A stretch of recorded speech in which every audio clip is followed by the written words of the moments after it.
What is up, everybody? Happy Thursday, and welcome to the return of Samus. Tonight we're going to be continuing our trek through the Metroid series. We're going to be continuing AM2R, which we started last time. We finished Zero Mission. There was a lot less left of that game than I thought when I started the stream on Monday. So I was definitely not expecting to be starting AM2R already. But we were more than done with Zero Mission. That was enjoyable and all, but it was a known quantity, and I was definitely excited to get into AM2R. And we played, I don't know, an hour maybe last time? And I'm liking it a lot so far. It's pretty intriguing. It's pretty different, like just the map layout, just the feel of the map and the game and everything. Like it's not that all the others feel the same exactly, but it felt in a way more of a departure than I expected. And I'm the reason I'm playing AM2R and not the original Metroid 2 is largely because of, well, I mean, I've always been curious about AM2R, but also, you know, more than anything, I feel that I wouldn't really have the patience to enjoy the original as much. And the same goes for the original NES Metroid. We played Zero Mission because I know that's a game I enjoy, and I feel like I'd be kind of frustrated with the original game.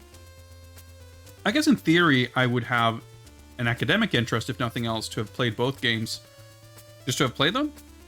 But for the purposes of what we're doing right here, which is basically, you know, catching up, freshening up my memory, and just getting into the mood, you know, ahead of Metroid Dread coming out in October, I figured I wanted a stress-free, friction-free experience. And to that end, I thought it made sense to go with Zero Mission and AM2R.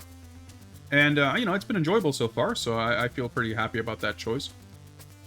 You know, not being familiar with the original Metroid 2, it's hard for me, of course, to gauge what aspects of AM2R that stand out as a little bit different. You know, which of those things, how much of that comes from the original game, and how much of it is embellished, you know, expanded upon and made more its own thing in AM2R specifically. And I'm sure that would be an interesting comparison, but since we're not playing the original Metroid 2, we'll leave that for another time. I can just, you know, judge AM2R on its own merits, and so far I've been enjoying it a lot. We've been, I don't know, hunting Metroids and exploring a few areas, gotten a few power-ups. Nothing too crazy so far. But yeah, looking forward to continuing it, and we'll see how far we get tonight. I mean, I have no sense whatsoever of how long the game is, given, you know, that it's... I mean, essentially it's a modern game, right? It's newer, even if it's based on the original, even though I'm sure a lot of the structure and map layout and stuff comes from the original game. I would expect pretty much every part of it to be expanded somehow. Maybe there are quality of life things or other things that make this kind of a smoother, quicker experience than the original game in some ways, but I would still ultimately expect the game to be longer than the original one was. I think almost certainly longer than Zero Mission was, because that felt like a pretty short game. So I don't know. We finished Zero Mission in, what was it, 3 hours, 15 in-game time? Obviously a little bit more with taking breaks, chatting, and looking at the map every 5 seconds.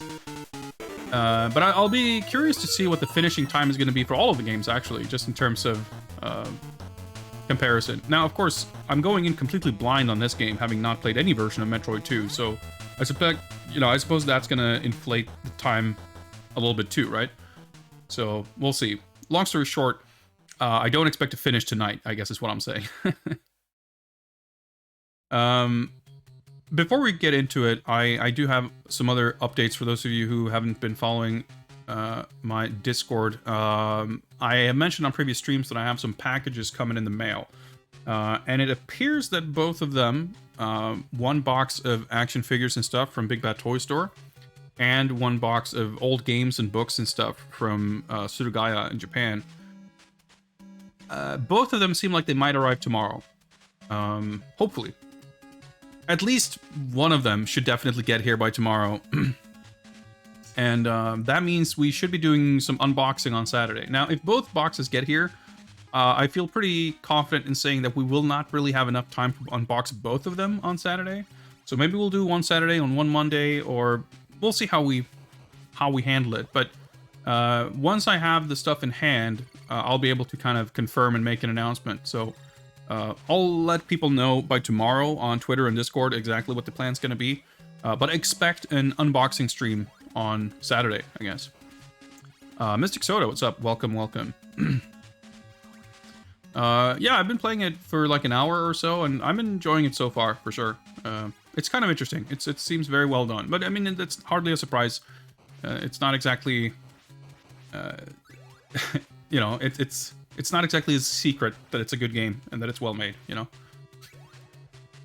But anyway, yeah. Unboxing of Poison games and stuff coming up shortly. I don't know about you guys, but I'm excited for that. But I'm also very excited about continuing this journey through the Metroid series, and specifically AM2R. So, without further ado, why don't we get into it? Let's hop on over to this scene here and boot up the game. We'll pause these jams and see if the capture should be set up since last time. I reckon. Just give it a second to boot up here. There we go.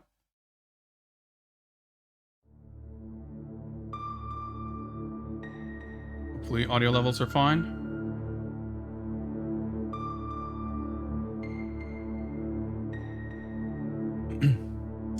I'm not playing any of the Prime games largely because they don't really interest me. I don't have a good way on hand of playing them either.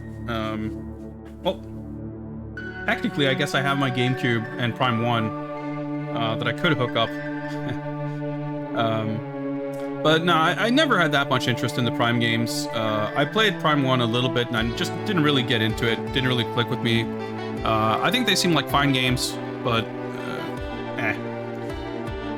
But more to the point, like, this is kind of the whole purpose of doing this, revisiting these games, and in some cases, well, specifically in the case of this game, playing it for the first time.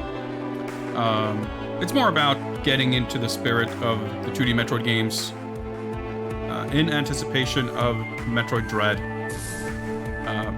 You know, it's in other cases you might say that like you would want to catch up on story or that kind of thing, but I couldn't give less of a shit really about lore, and like that's not what I come to Metroid games for. But it's more about having the context of the other games to compare it to and kind of coming into it, because I haven't played any of these games in a very long time.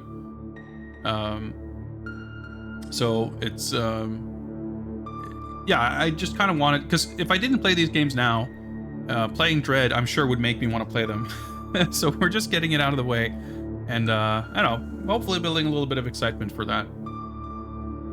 What's up, Mad Dragon? Yeah, I mean, it's not like I'm technically incapable of getting them running or anything.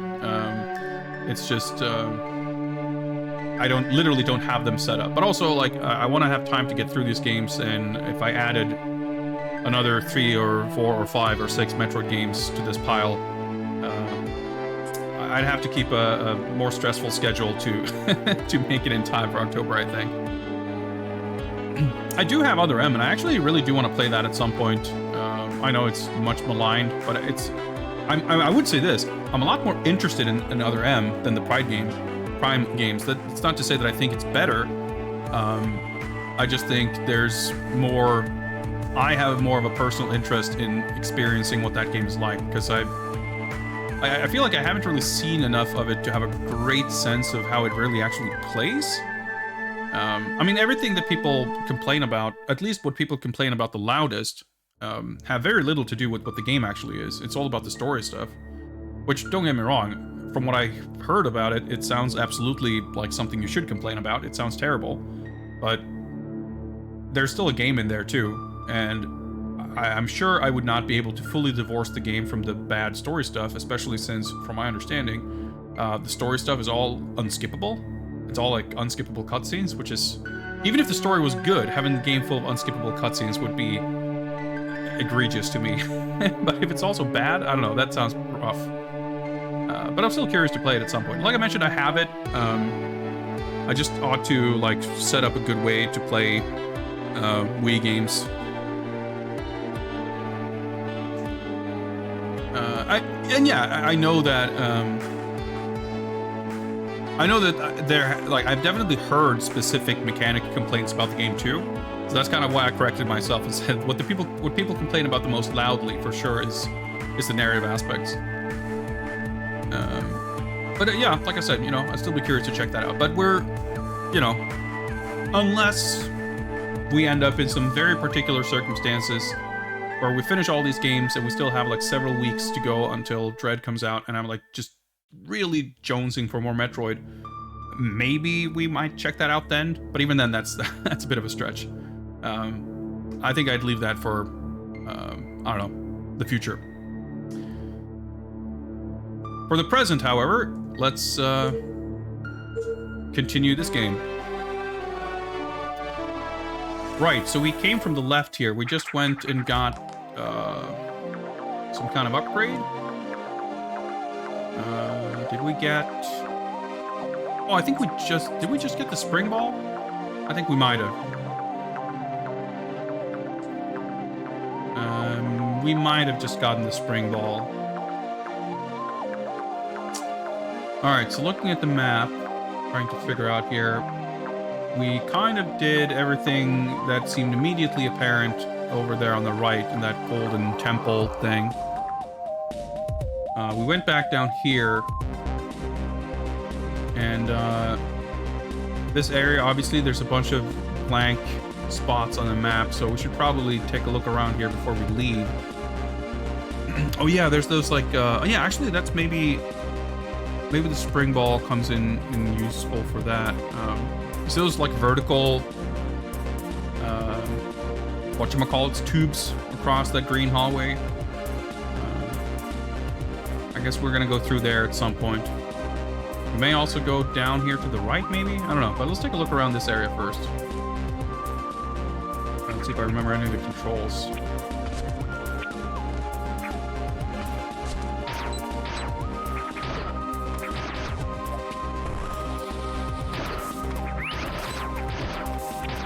Well, kind of.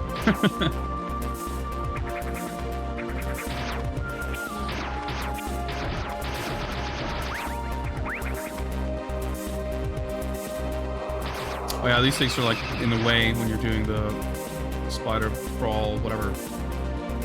Spider ball, that's how you do that, right?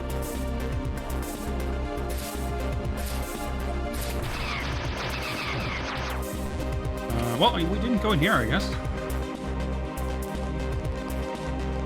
Oh, hello.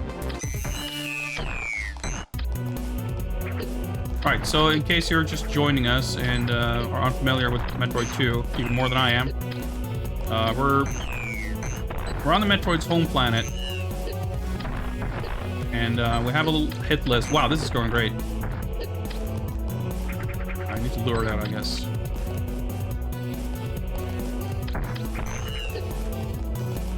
Wow.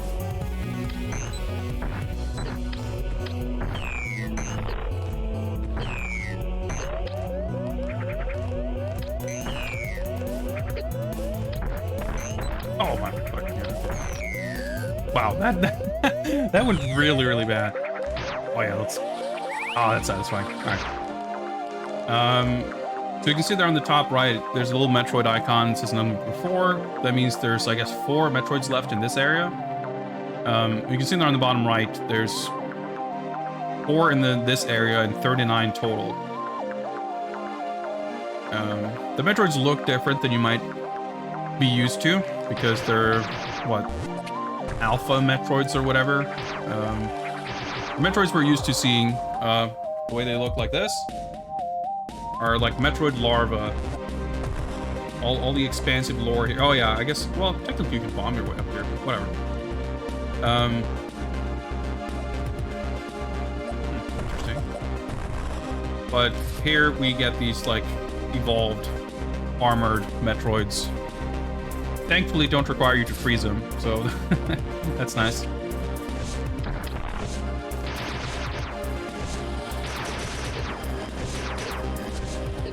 Probably try not to get super killed by these things.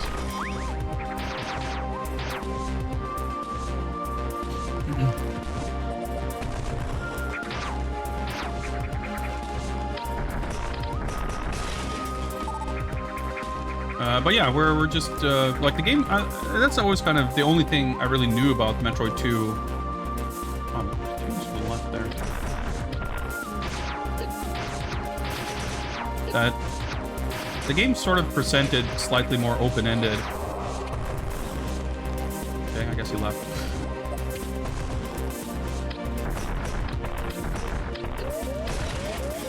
Great, not any health.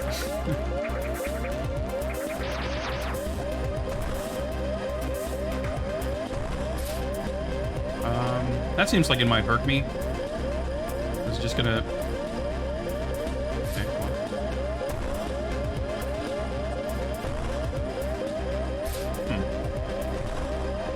Oh, maybe because I had... Oh.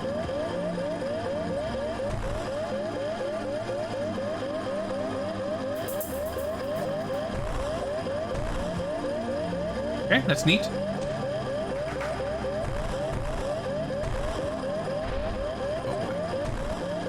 Oh, perfect. Oh, that worked out, I guess. What was I saying? Oh yeah, the game, at least on its surface, like presents itself as a bit more open-ended. I mean, certainly compared to Zero Mission, which introduced, at least compared to the original Metroid and Super Metroid, like pretty explicit, like checkpoints, like go here now. Wait, nice. Okay. Well, that was worth it. And like it's, you know, being a little less guided, kind of, which is interesting. But so far, like I guess, especially compared to, I mean, I guess Metroid 2 would not have been considered less of a guided experience than Metroid 1, which really just like throws you in the deep end, and that's it. But I like how this sort of, you know, is kind of open-ended in that way, but at the same time, I haven't felt at all hindered by it. Like it hasn't felt. It still felt like accessible, I guess. And I never really felt like I'm stuck or anything. I like it so far, for sure.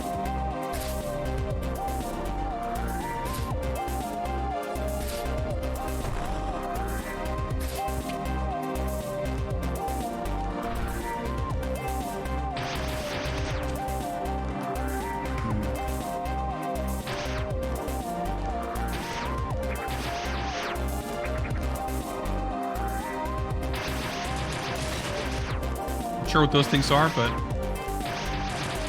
seems like I should probably destroy them. I mean, they're giving me health, so this will upgrade right there.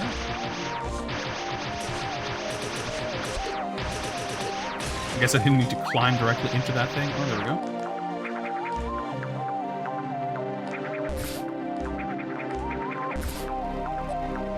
Ah. Oh, it still works. Nice. Yeah, there seems to be a lot of upgrades, like, strewn out all over the place, and, like, just the map design feels kind of different. Okay, so I assume then that, yeah, coming from below somehow? Well, actually, from the right, more than likely. Well, this looks conspicuous.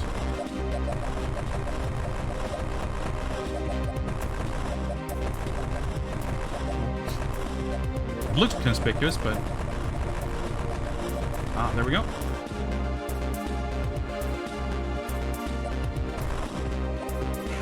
Nice.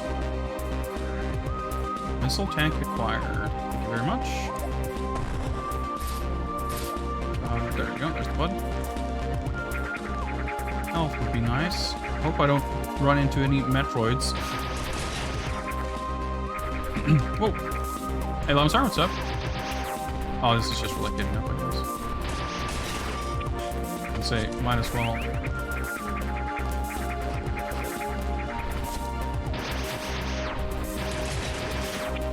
Alright.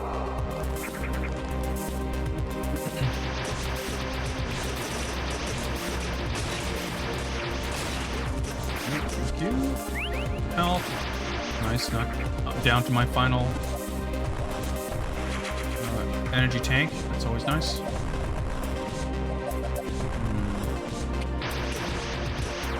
Oh, speaking of energy tanks, I just noticed there's one in the next room. But do we get there from here? Kind of looks like we don't.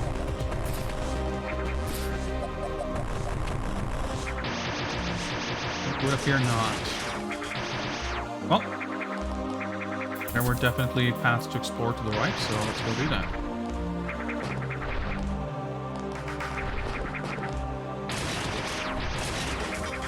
Ah.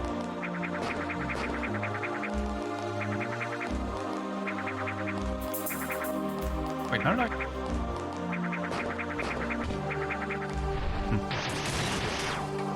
Getting a USB... Something like this, you mean?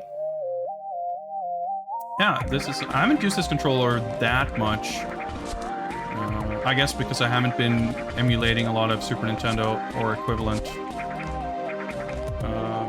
It doesn't quite feel like the real thing. It feels a little cheaper and a little flimsier in parts. But I definitely have not really had any problems with, like, performance. It's done me pretty well. I do have an actual, like, USB converter for Super Nintendo controllers, but I kind of prefer not to use it almost because I'd rather save my Super Famicom controllers from the wear and tear.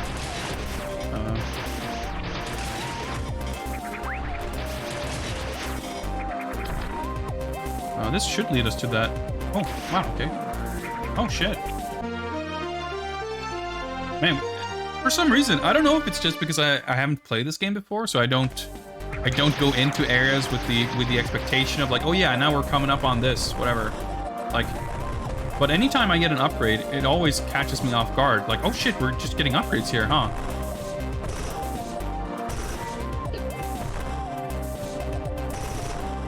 It's pretty satisfying. Like, I'm never ready for there to just be a Chozo statue sitting, like, it kind of feels almost like it's, I don't know, weirdly, like, unceremonious in some way. But again, it might just be bias, you know, where, because I vaguely recall what some of the sections or rooms, like, I might get to a section and be like, oh yeah, the ice beam's coming up here, isn't it? Like, that makes it feel like there's more kind of build up to something, even though there maybe isn't. Because like, oh yeah, right, high jump boots. Because like this, you know, this is distinctive enough that if I replayed this, I'd probably be able to remember that, oh yeah, you go down to this weird hallway, that's where you get the high jump boots. That makes sense, like. But because I haven't played it before, I mean, that could be too atomic. It could be just the length of the game being such that upgrades feel more rapid.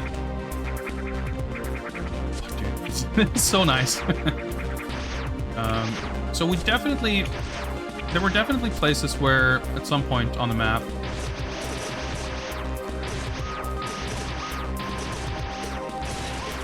where we like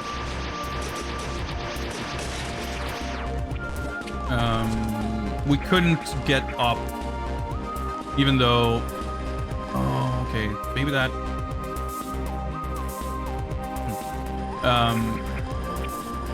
like, oh, wow, okay.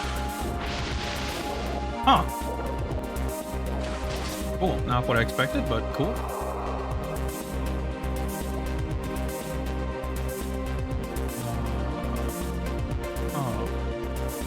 Okay, so I think wasn't there water on that far left? Maybe we have to go underwater to get into that little crevice in the middle, that big open gap, to get to that left pipe from below. I guess so. But I want to get to that save room and save. Plus see if there's stuff we can go. Anyway, what I was trying to say is, you know, we got the spider ball. I thought I was doing a fancy sequence break of sorts very early on, and then like, by like bomb jumping up a wall or wall jumping or whatever. And then, like, immediately after that,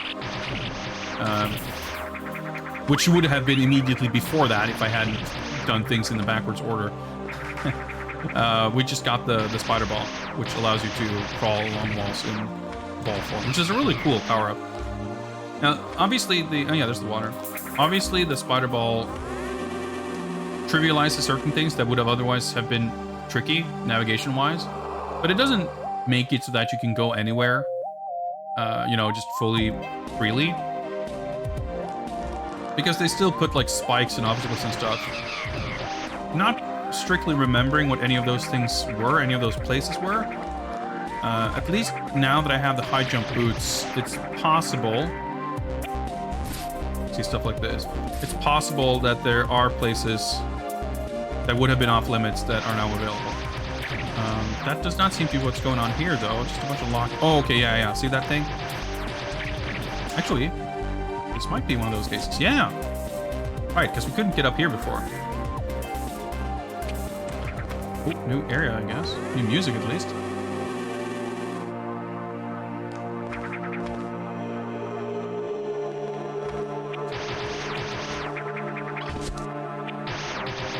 Yeah, we've been seeing those little things. Yeah, this game is, like, very mysterious, but not in a kind of annoying or off-putting way. It's interesting. Okay, Metroid Husk.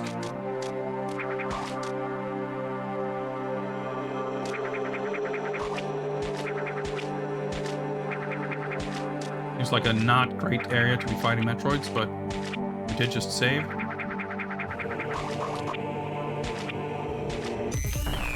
Actually, there's a lot of room. Which I guess is better than whatever area we fought the previous one in. Yeah, that was fine. Great.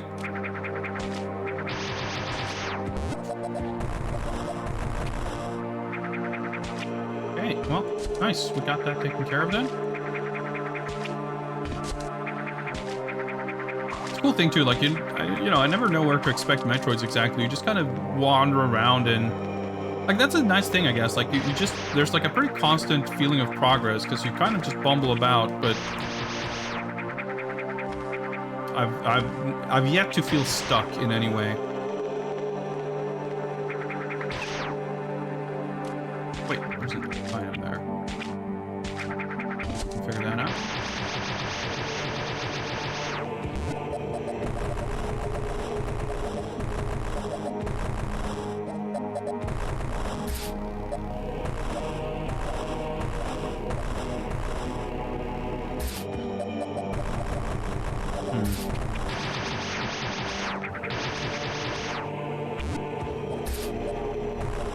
Having a button to morph instantly is, like, super convenient too. I really like that. Makes stuff like that a lot easier. Okay, so...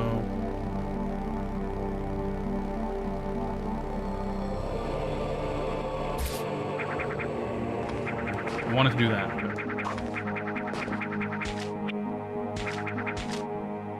Looks a lot like the other room, so... Metroid here too. Well, it's probably not up in the ceiling, but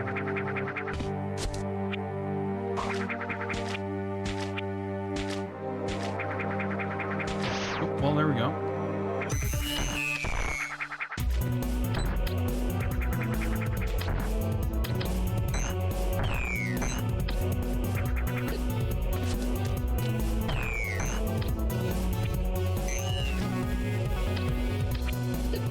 I'm not sure about this music, though.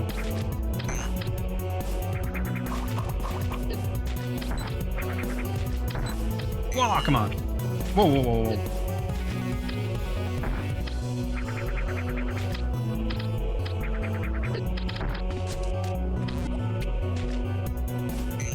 Oh, shit. Well, at least I got a hit in there.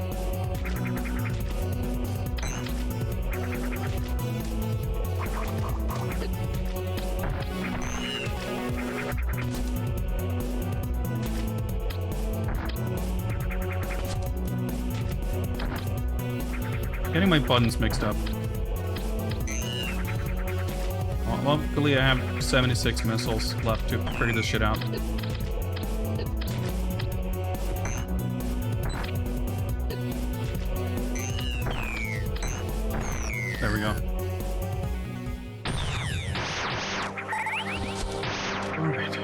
Oh yeah, so you can like absorb items by charging. Like the charge beam makes items like makes you vacuum in items, which is like I don't know that it makes any logical sense or anything, but it feels good, so I like it.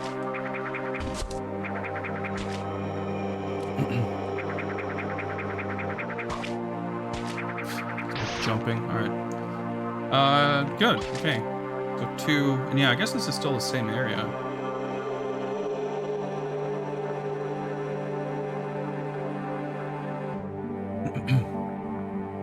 There's have to be some sharp lines. Well, I think there's some lore explanation here.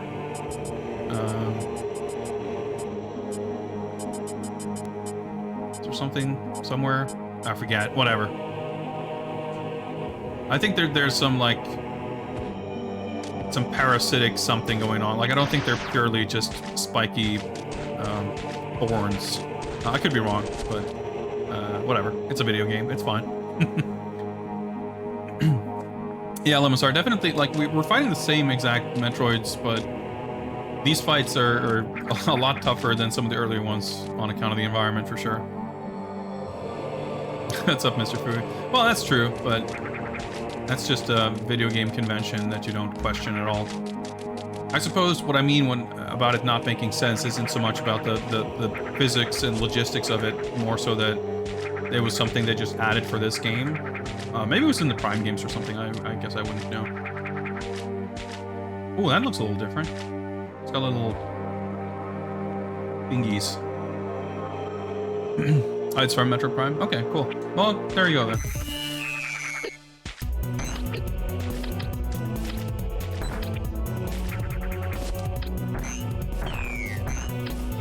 It's like juking.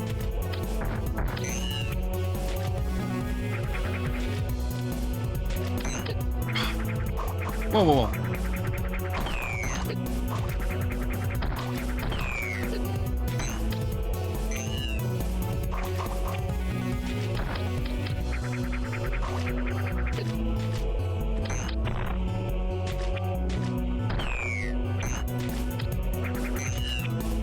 Actually focus here.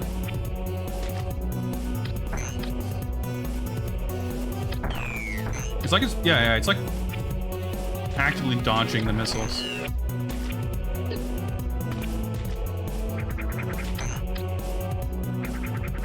Definitely make this a little trickier. All right, count them. Do we get extra lore? I guess not.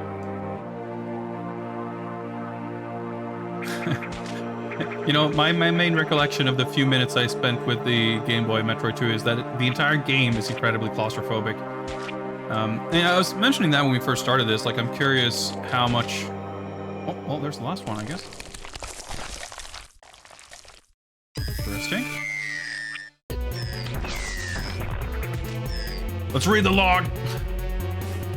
Gamma Metroid. I can transfer negative charges, blah, blah, blah. Can shoot electrics. Alright. Capable of disrupting weapon fire.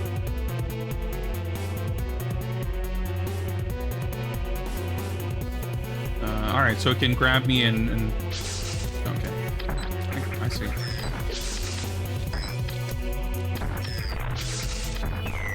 So I guess that a little lightning beam is gonna destroy my missiles, is what that tells me. Whoops, I didn't mean to do that.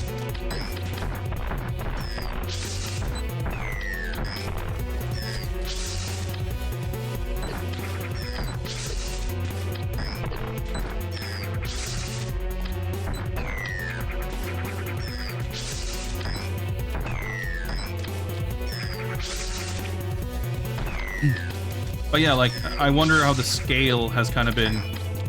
Like, I'm sure the rooms aren't, like, converted sort of, you know, tile for tile exactly. At least I would not expect that.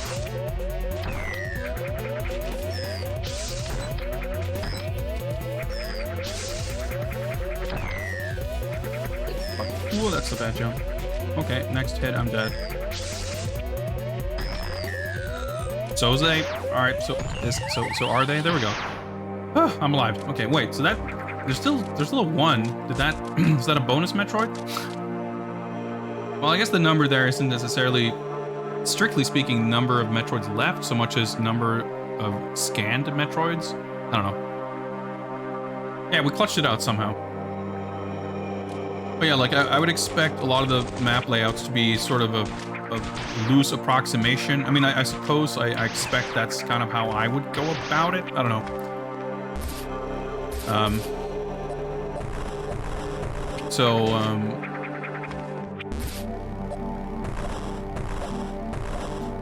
The proportions I would expect to be a little bit different. I mean, it's obviously this game takes a lot of its graphical kind of cues from Zero Mission, but even compared to that game, the screen area is much wider. Like Samus is just half the size on screen compared to that game. But it works really well, and I think it works in general. But I think especially because of the much more sprawling nature of the map and the rooms in this game, I think it helps kind of contribute to that deal. Well, that's gonna annoy me. Well, maybe... Let me get through here somehow. That's how you get down there. Well, maybe I don't necessarily care. I guess we should save. It's interesting, like, I feel like I have no sense at all. Anytime I go somewhere, I have no sense whatsoever whether it's like a little offshoot side thing or if it's like where I'm supposed to go. But I also don't know that if there is such a strict delineation between those two things in this game. Oh yeah, we couldn't get up here either. Well, we probably still can't, actually. This looks like maybe we're supposed to go through that door and come out up there, maybe? Well, it doesn't seem immediately accessible. Or currently accessible, anyway. But yeah, like, I'm not too eager to actually play Metroid 2 because I imagine, based on my limited experience with it, that I would feel that I didn't have the patience for it. However, I'd still be interested in seeing how they compare. I know there's been, was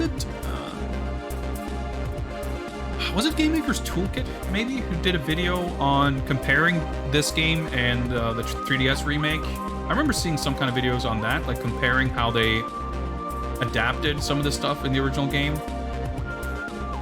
But I haven't seen much of a like specific comparison. I mean, surely there's got to be stuff like that out there. But even without a specific, video comparing the two, even just watching a playthrough of Metroid 2 would be pretty informative, I imagine.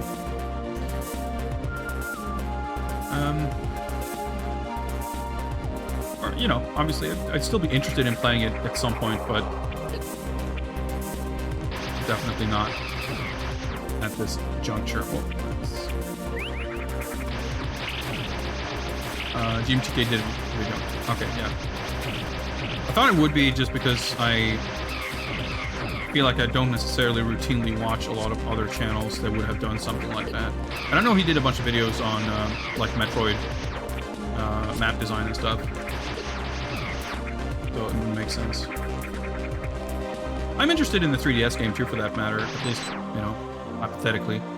I imagine that I would prefer this game, but I'd still be interested both in terms of how they handle the same material, but also, it could well be a good game in its own right.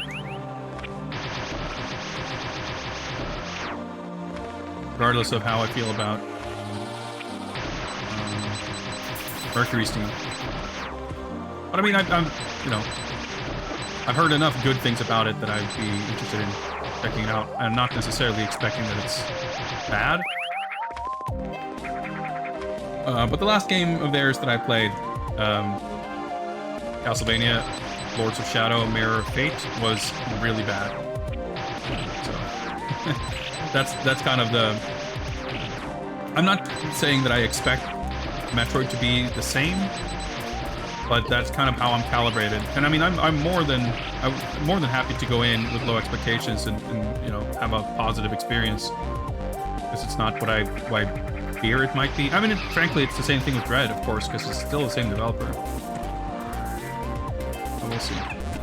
I guess, to a degree, you could say that it does a little bit to hamper my potential levels of excitement, at least. So we do have the high jump boots, which is the one new thing, I guess, since we would have been here previously. Okay, lava. It looks like the high jump boots isn't what's keeping us from going down here. In fact, it would not even have been apparent that there was a going down here. But can we go here, then? Doesn't look like it. This looks like a Metroid room. Well, maybe it's just a missile room. Well, it doesn't specifically look like a Metroid room, I guess. It looks like the ones we were just in. Well, that was worth it to get an extra map square. I guess I didn't get that badly hurt.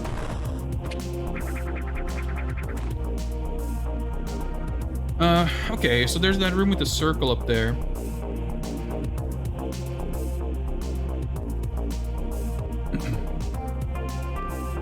We can definitely check that out. From that point, I wonder... Clearly, the start of the game with by Samus' ship, there's... You know, we don't see the white outlines of that room. Maybe we might just go out there and jump a little bit. I don't know. No, the number's the remaining Metroids. 35 remaining Metroids. All the red little Space Invader looking icons on the map is a Metroid. And we have yet, I think, to find one that we did not kill. So, 1, 2, 3, 4... Can I count? 1, 2, 3, 4, 5, 6, 7, 8, 9, 10, 11, 12 Metroids down, I guess. But I think the Gamma Metroid we fought didn't seem like it was... I don't think the number went down when we killed it. So maybe there's... Yeah, I'm not exactly 100% sure on how some of these numbers work. But it may also be that I looked at the number... By the time I looked at it, the number, maybe it had already gone down? I don't know. I haven't been here in a while, though, so... Whatever's in here... Yep, high jump seems like it would help here.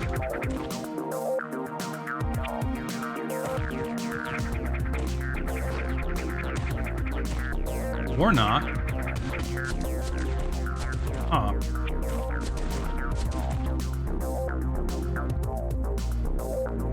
Huh.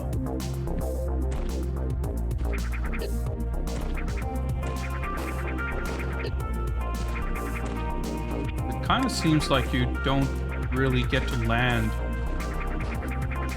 Yeah, I can't even...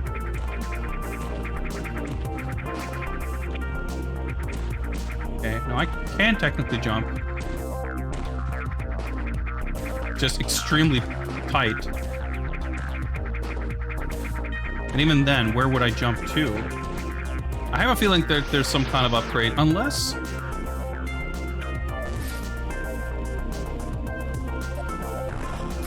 Okay.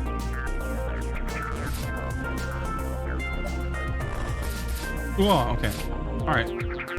Because I noticed before that when I was in... I don't even remember what it was, but when I was in a ball or a spider ball, there was something that was like behaving a little different.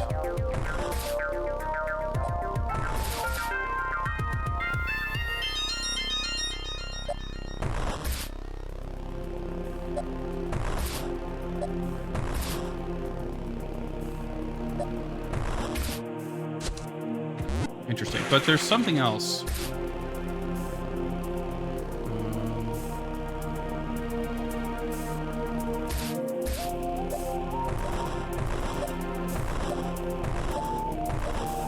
Oh, okay. That's kind of interesting. But there's another thing to collect somewhere here.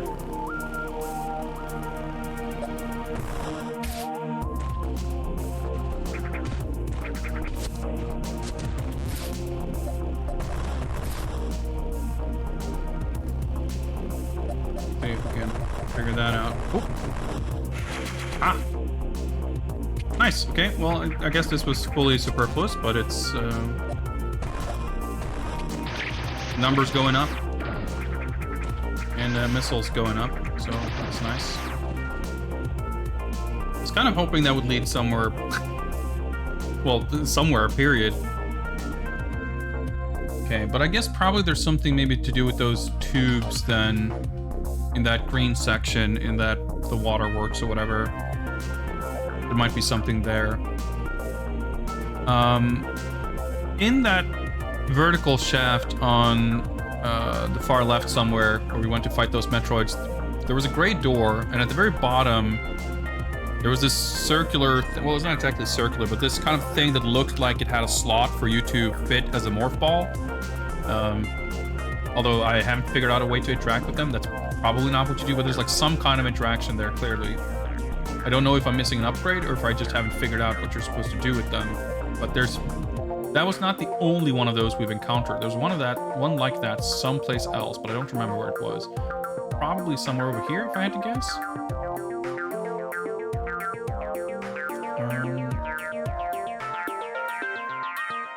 Well, I guess I should go to that part on the right, because the odds of us finding something new or somewhere different to go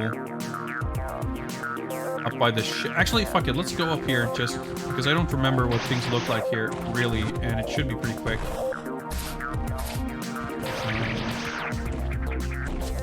For all I know, maybe you can actually go left of the ship, and I just happen to go right. I wouldn't expect that to be the case, but since I don't remember, it seems somewhat foolish to just make that assumption, especially if it's gonna lead to us wandering around and finding nothing for like half an hour.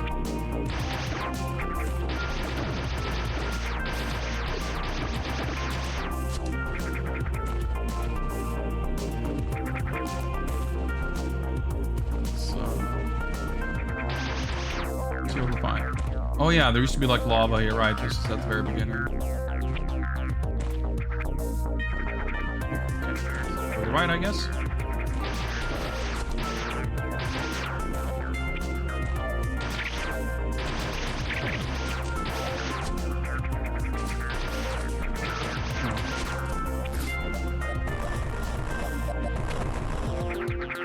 Seeing that little gap on the right, I think there's something there. Kind of cool, like coming back to this area. It's so different. Like it's lush and it's open. Yeah, this game does a great job of, I think, having like these distinct areas, and like it all feels like it fits together, but still it's distinct. But the way it's like distinctive and how it all fits together is pretty different from the other games because it doesn't have like named regions or anything. It's a little more organic in how it's split up.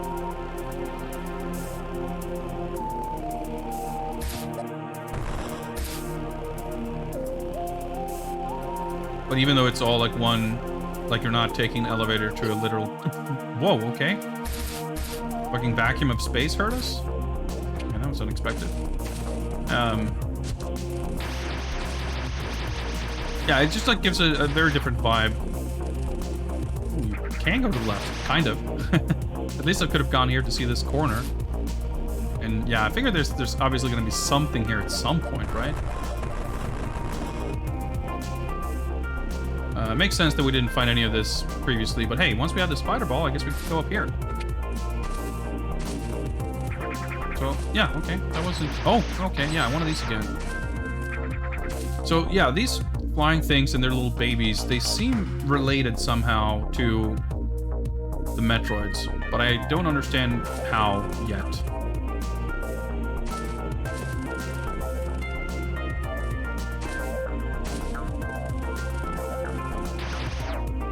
It's like almost terrifying how open this is. I was gonna say, this looks like something I need something else to break. I had to guess probably like late game stuff. And I don't expect anything else to come from going up here, but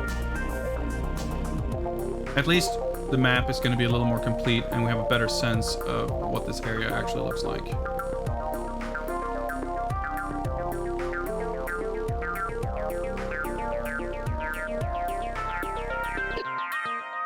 It's so goofy.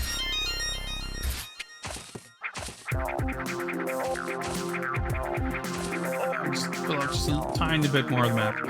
Let's see what it looks like. Yeah, it's pretty big. But yeah, clearly we're gonna have to go there once we have something that seems like it would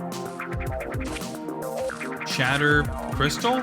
Maybe that was ice that we can melt, or rocks we can drill through. I'm not sure what to make of it. There was no, like, you know, obviously when you have blocks that can be broken by screw attack or missiles or whatever, you know, they get the little icon. That did not seem to be a thing there. Oh, might as well. Well, I'm willing to guess that we are not coming back here for quite some time. But, like I said, if I ever get an upgrade that seems like it would logically be able to cut through whatever that was, then this is a place to check out. So, this was still worthwhile research. Glad we went here.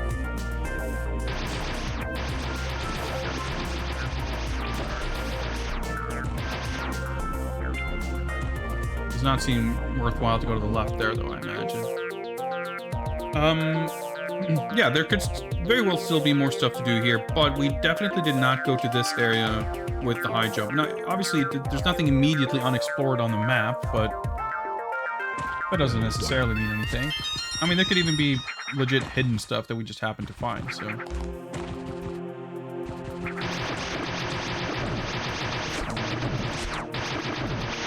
The way things tend to go in games like this for me is that you eventually stumble upon what was, in hindsight, super obvious, but I just failed to pay attention. So, like, my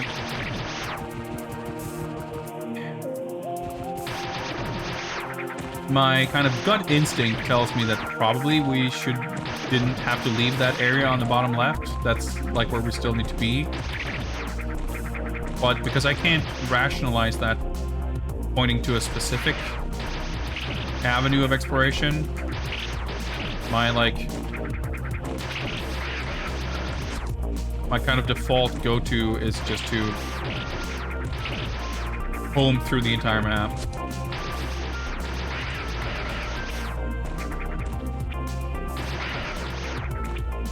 But I think it doesn't necessarily hurt to familiarize ourselves. See? Case in point.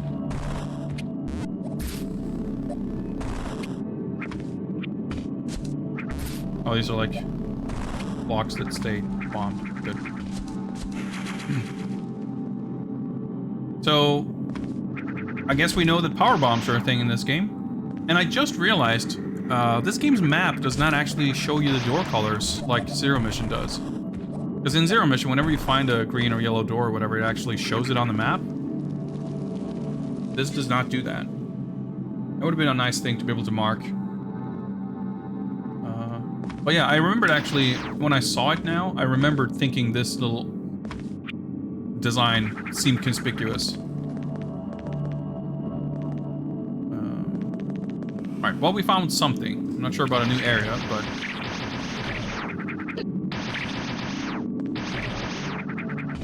we didn't... Well, I guess we got missiles.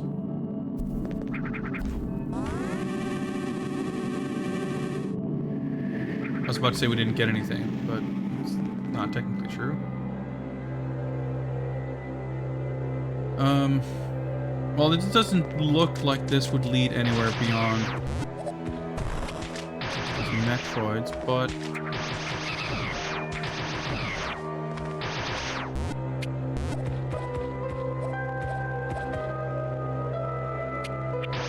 I don't fully know, but yeah, it seems... Oh yeah, so... Like, yeah, these... Whenever you take out... Oh, I guess there's one METROID left in this area still. But it's a little confusing because the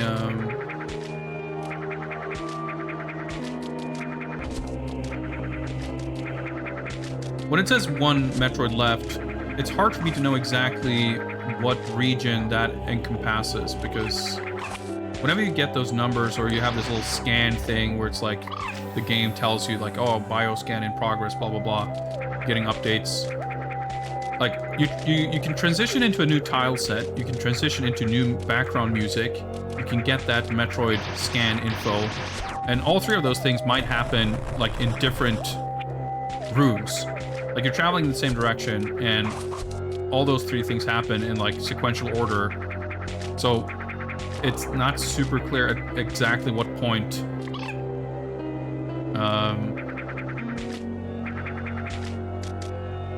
that transition happens, in the sense of like, where are the boundaries of the area within which this one Metroid might exist. Have I killed the Queen Metroid? Not to my knowledge. I've encountered one Gamma Metroid. I've encountered one Armadillo Metroid. I forget what it was called. Was it a Metroid? I forget. No, I guess not. This thing, Arachnus.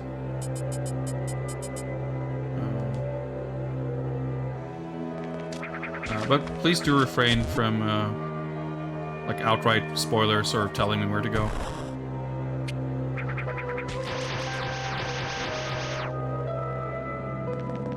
I prefer to explore this. I mean, it's like, it doesn't bother me exactly, but like, try to keep in mind I'm playing this for the first time.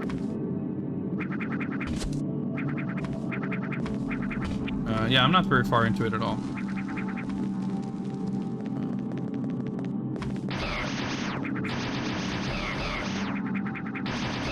Well, I guess I'm 31% of the way through it. Or, I guess that's 31% of collectibles, which isn't necessarily... I don't think we've done quite 30% of Metroids. But it's hard to say how, like, the rate or frequency at which they will appear, you know? I have no idea. I really don't think this is where I need to be, but we'll try to do just a quick survey. Because, like, even if I found, like, whatever I can find here, I feel like it's just going to be some bomb block or something, but it's not going to, like... I feel like if it actually led to a new area, it wouldn't be that obtuse. Like, they wouldn't hide...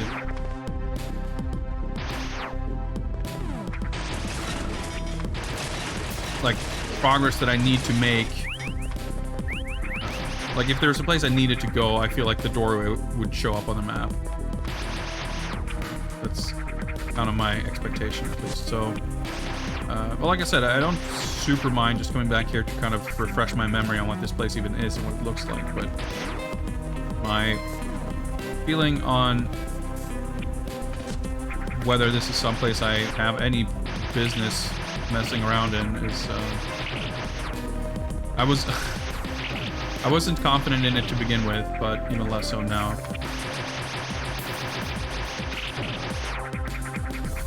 Can't even... Oh, yeah, no, I can fill in like 2 map squares, I guess. We're just on the top here. Oh.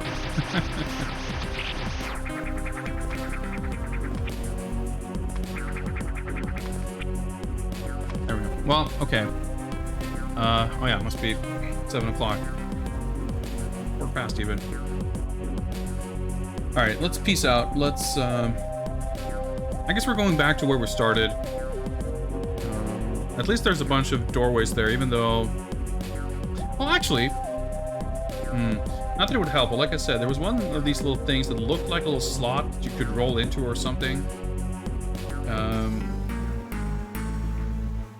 That I don't understand how to interact with yet. But I do remember there was another one like that somewhere, but I cannot for the life of me remember where that was. Well, I guess we can go back this way.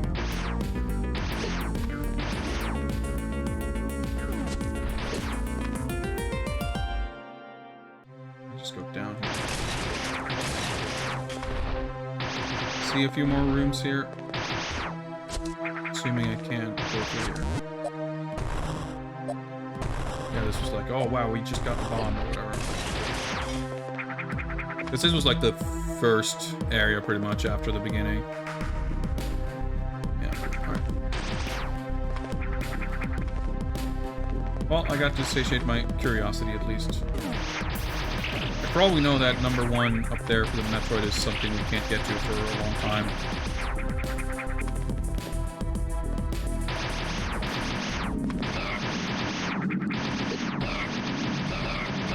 Well, Mystic, if it helps you, I literally Googled AM2R and found it in like 2 minutes.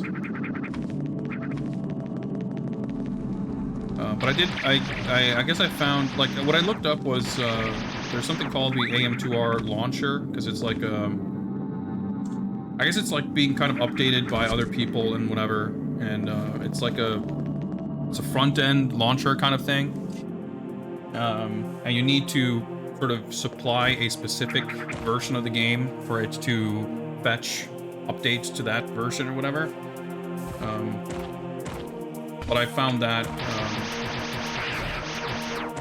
in the same like Reddit thread or whatever. So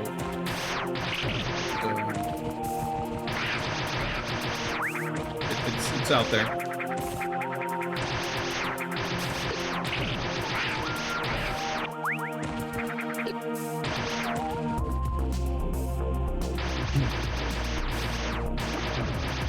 Yeah, I want to say someone posted like a mega link or something, but I don't exactly remember. I didn't really, I didn't pay that much attention to it because it didn't end up being like a complicated thing. Like it was, in fact, it ended up being a lot more trivial than I expected, to be perfectly honest.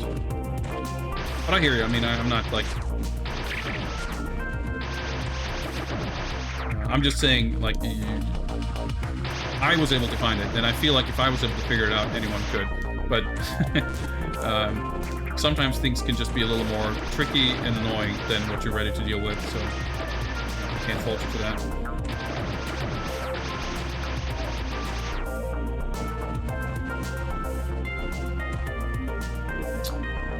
Alright, well, I guess we're heading back to the left here then and see if we can...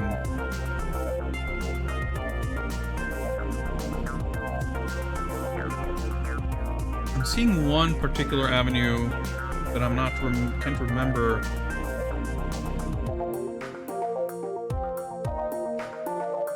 I think I know. Like, if you see that save room on the left, there's a doorway to the left, just above it. I wonder if that is that gray door. I guess it would be, so I'm not sure where else that would be on the map. We didn't actually try going underwater. Maybe that was just really foolish of me to not even look at those corners of the map. Because yeah, if we don't need to actually, like... Dude, I was even, like, speculating on it loudly that maybe you go down the water to go inside the... Yeah, let's go try that.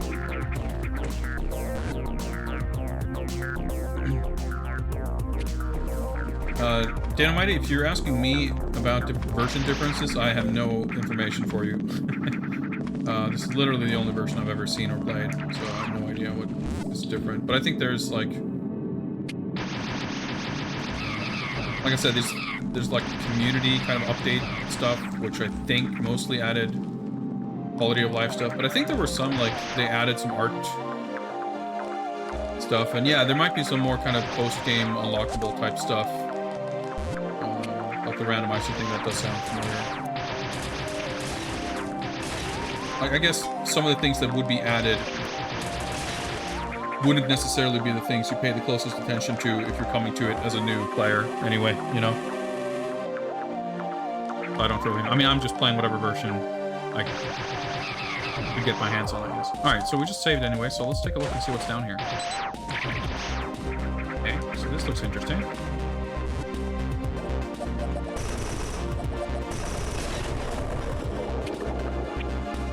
Cool. Alright. Maybe not what I expected exactly, but... Oh, okay. Well, kind of what I expected, just in a different way. And like way more fancy. Oh, that's sick. You just dropped. I mean, that was kind of an accident, but that's really cool.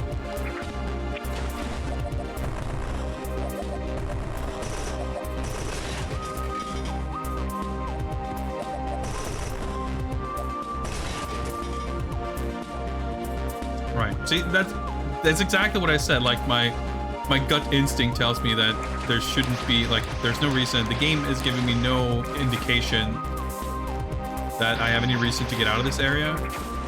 But because I don't specifically know exactly where to go, I'm like, well, time to look at the entire map. Just assuming that I've exhausted all the possibilities, even though I very clearly had not. Also, there's a thing back here. Okay, well, it's... Yes, there's clearly a thing. But I'm assuming I'm getting to it from the right. So let's take care of this old Metroid. Moving in this is not going to be fun. Well, I guess I can jump just fine, though.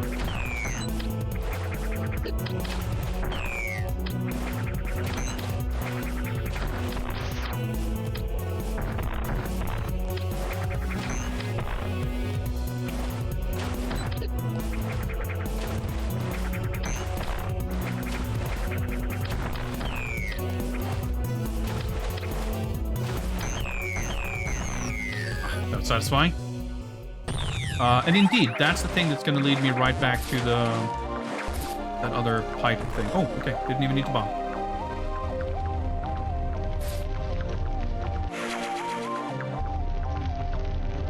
Earthquake happening. Oh, progress.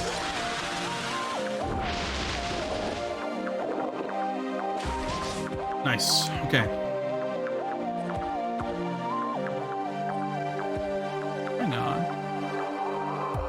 Item to my right. Well, we'll have an easier time getting to there once we're done with whatever this is. Okay, so 0 Metroids left.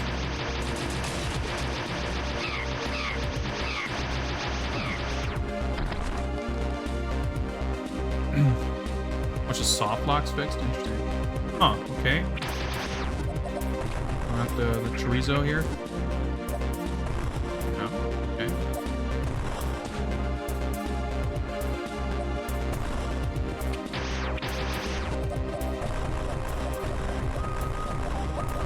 Like, a little perplexed, but that's cool. This game's cool. All right, is that the Varia? Cool. Nice. Do we get new shoulder pads?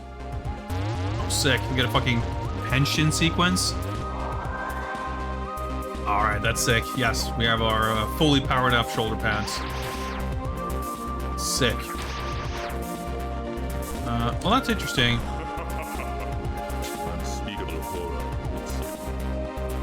Space Hopper Copper. Subscribe to Tier 1 with additional unspeakable horrors. Thank you very much for your continued support, and enjoy your brand new skull.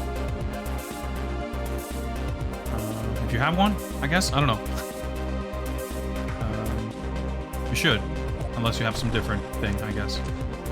But yeah, thank you. I appreciate it.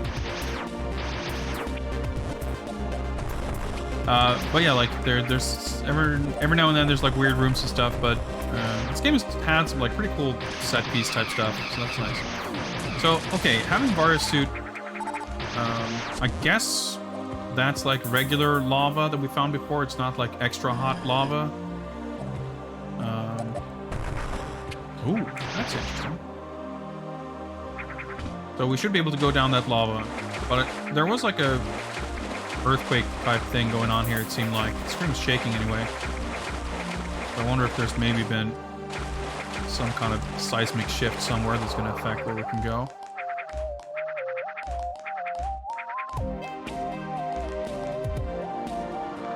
I'm just trying to remember, because normally, right, there's, or normally, in Super Metroid anyway, in Zero Mission, I'm not, like, making up that there's, like, different tiers of lava, right? There's, like, the extra hot lava that you need the gravity suit for. Meaning, it's not like you can't go into lava until you have gravity. Normal lava should be fine with the Varia suit.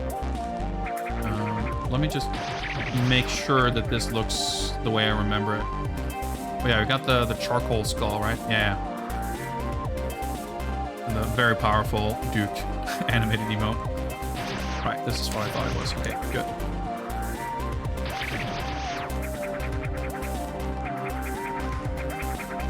Apparently I was in more of a privileged class of citizen than I expected, than I'd realized in being given follower emotes. It's apparently a bunch of, like, since I got them, I assumed that all Twitch partners got them, but apparently that's not the case. But animated emotes are still partner only, so. Can I get... Let's see if we can... Well, obviously we're going to come back here at some point.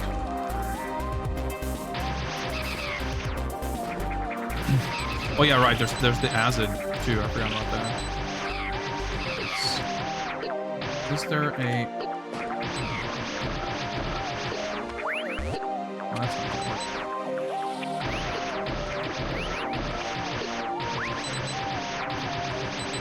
Trying to speedrun that was not the answer.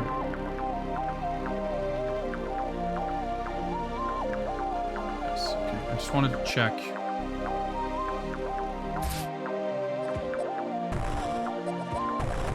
Oh, okay. So this was just for a little sneak peek, I guess. Oh, that's annoying. Yeah, that little circle, I still don't really know how to get to it, but I'm not going to worry about it.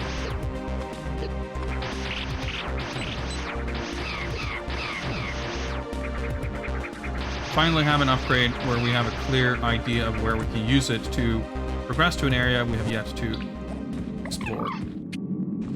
So I was wondering if these things, like, if reaching 0 Metroids in an area would, like, I don't know, there's got to be some kind of significance to those little things, but maybe it's just gonna be some kind of payoff once we get closer to the end or something. I don't know.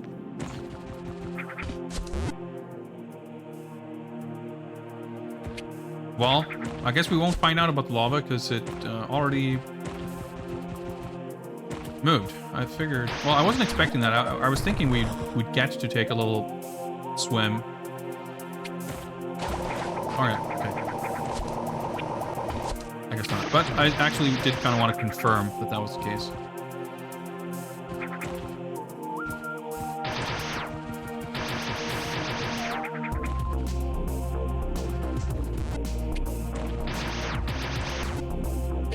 Whoops. Right. Oh, there's a thing here. Holy.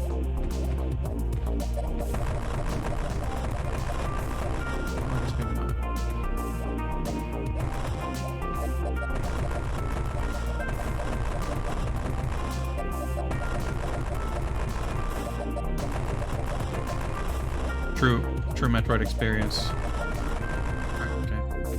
However you get to that, I guess it's not true. Well.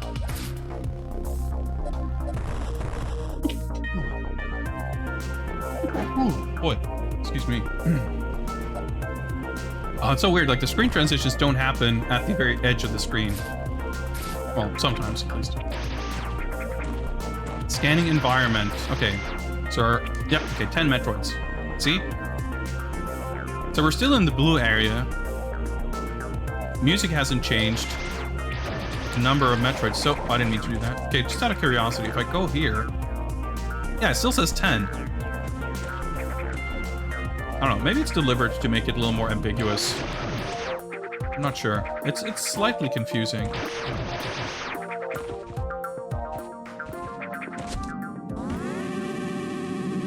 Not that it really matters. Like I said, you know, I haven't really gotten too stuck or anything. There's a pretty smooth sense of progression.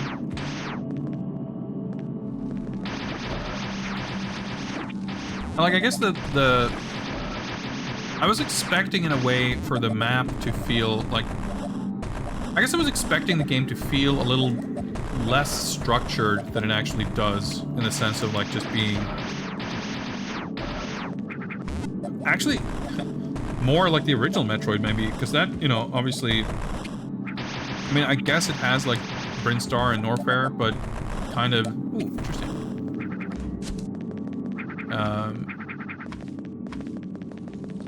It's still kind of, you're just wandering around these pitch black hallways.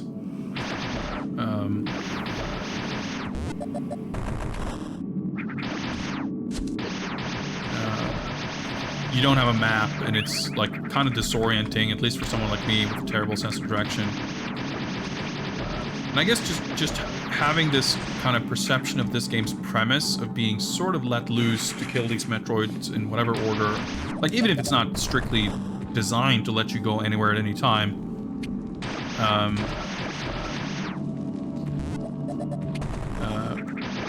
I guess I had a feeling that it would feel kind of more sprawling and unfocused.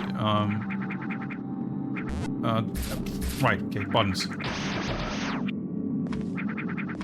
But it hasn't really felt that way to me. It was way more generic and empty than Metroid 1. I guess I haven't played the original Metroid in a long time.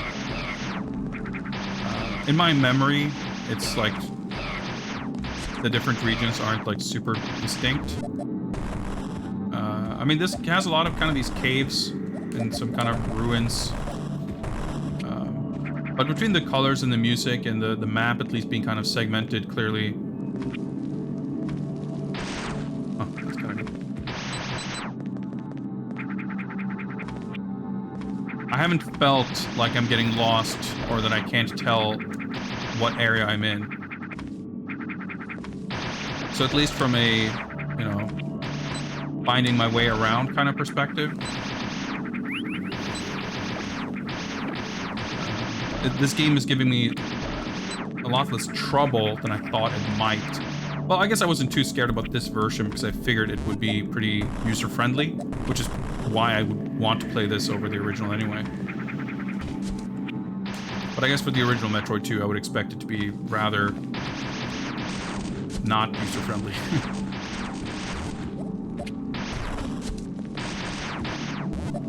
Weirdly satisfying about shooting through this sand thing. Okay.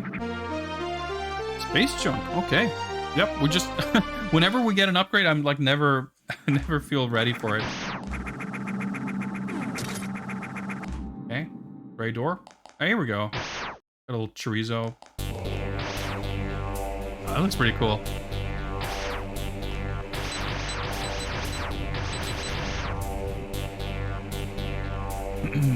Analysis, the sentinel, blah blah blah. Torso's armor plating is light enough. Vulnerable to standard weapons.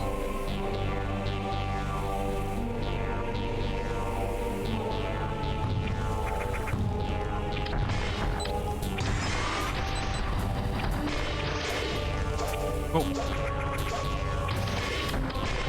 Oh, I can't hit him like this. I was gonna say, do I have these missiles?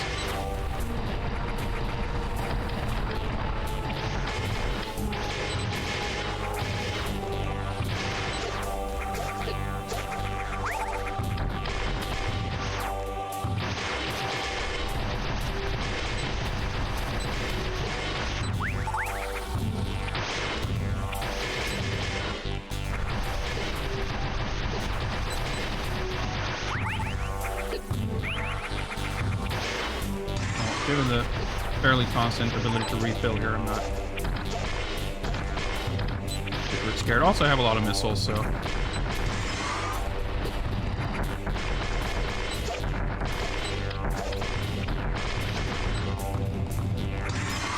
Ah! I'm not doing a great job of jumping over him, but... Whoa, okay. Whoa, whoa, whoa, whoa. Come on, buddy. There we go.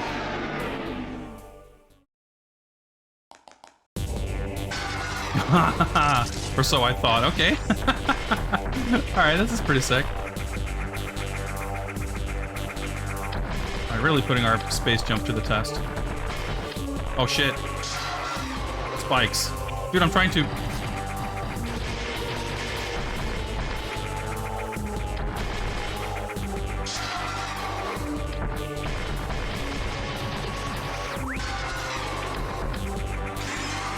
Yep, I figured that was coming.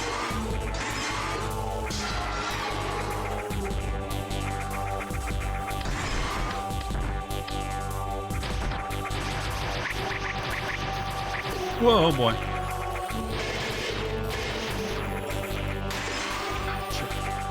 No, I'm...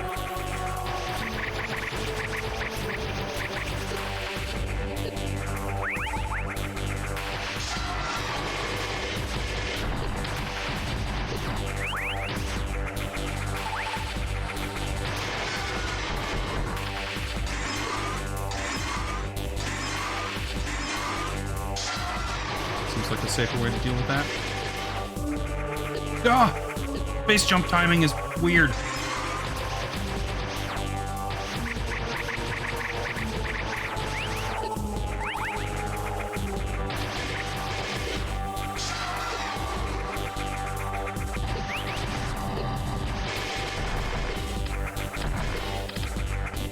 Ah!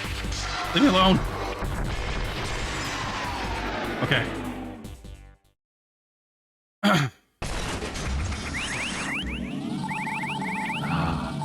That feels good. I'm assuming the spikes are gone. Okay, good. Nice. Okay, space jump.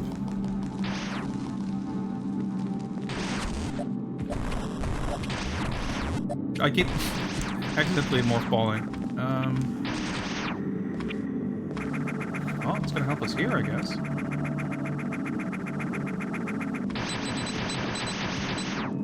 Scanning environment. Industrial complex. Is it, yeah, see?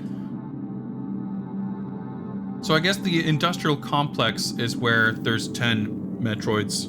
But we got the, you know, the area name, the map color, the tile set, the Metroid scan, all completely in like different, like not in sync with each other. I don't mind it, it's just like it throws me off a little bit. But it's not the worst thing for a game like this to throw you off a little bit, right? I think it's perfectly in line with the kind of experience you would want. Like, it helps with the sense of kind of weird isolation without having it also feel... I don't know, like, I'm not good with horror in games, for example.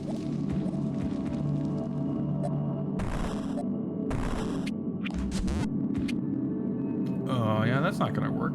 Wait, you can... Never mind. I was thinking I had to jump and shoot it through here somehow. I don't know what I was thinking. But, hey, we got an energy tank.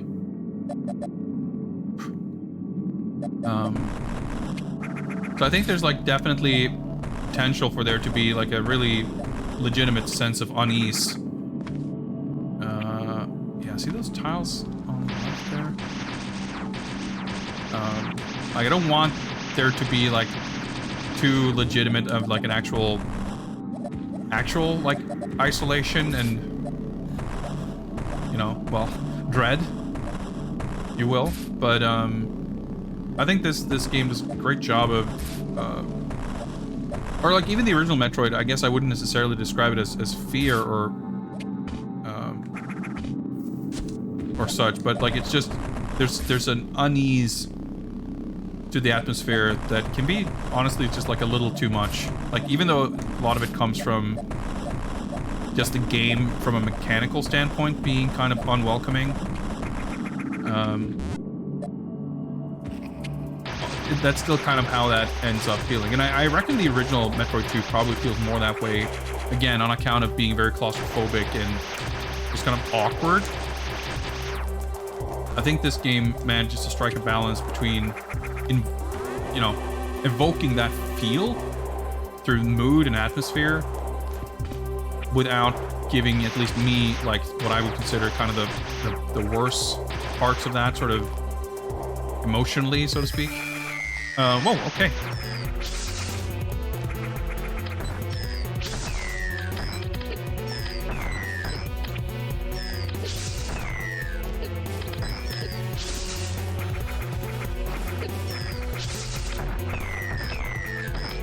Oh. Huh. Well, I guess we should... Oh, interesting. It changes colors on the map. The Metroid, I mean, it's yellow here because it's still alive, I guess.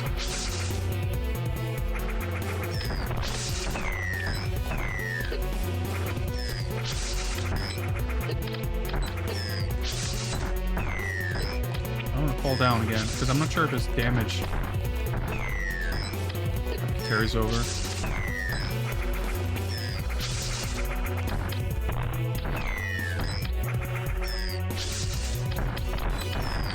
Nice. Okay, got him. Well, that's one Metroid down.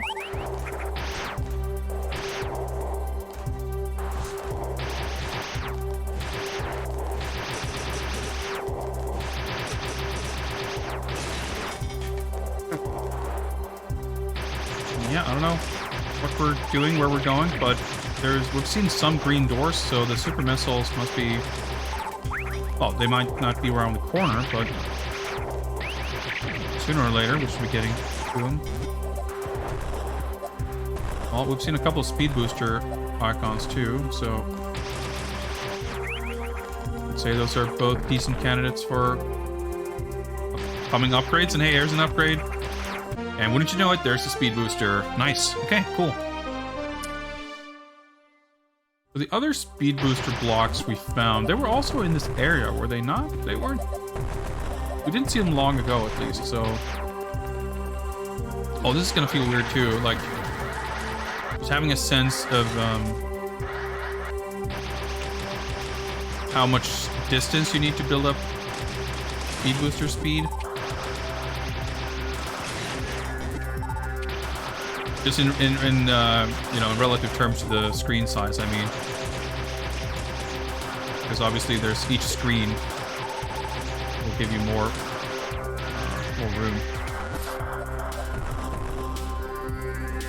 room. Wait, okay. I guess I didn't pay too close attention. Ah.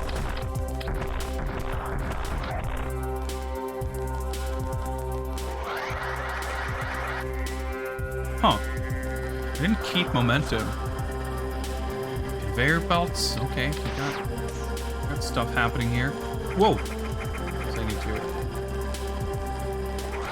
to... That's really cool, actually. I'm really enjoying those little bits and pieces that are like feel kind of new. I guess I can shine spark. Well, I guess I hypothetically could have shine sparked here, but there doesn't seem to be much need. There's an item here somewhere. There are these breakfast cereal, cinnamon crunch, whatever guys first. Well, it wouldn't be on the slope, probably. Okay. So there's a little pebble there to mark it. Interesting. So wait, hang on.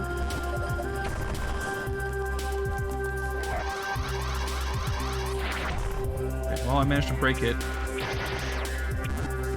Probably another one. Yeah, okay.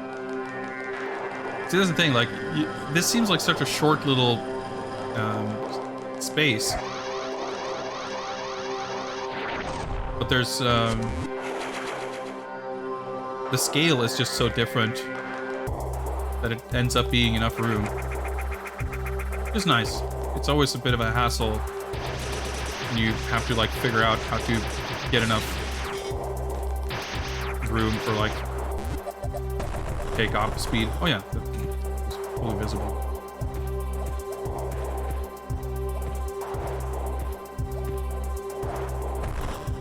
Okay.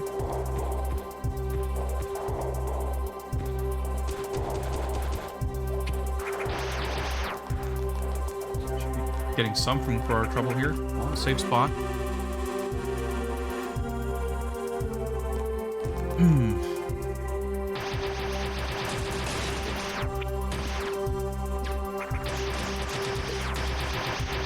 I guess it's like all mechanical enemies because we're in this like factory area or whatever. Just kind of neat. It's a little different. All right, so this is how we get out.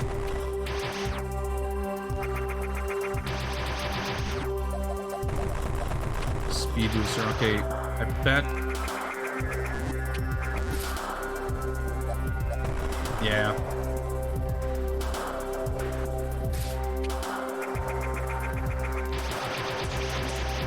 I guess I gotta figure out, remember / learn how to do the horizontal shine spark or whatever.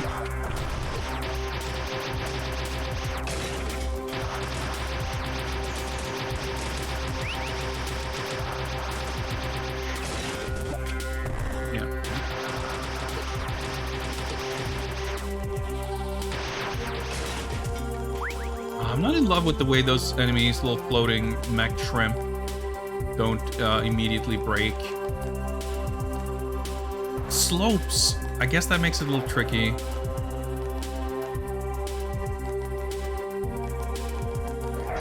Wait, why did I do that? Well,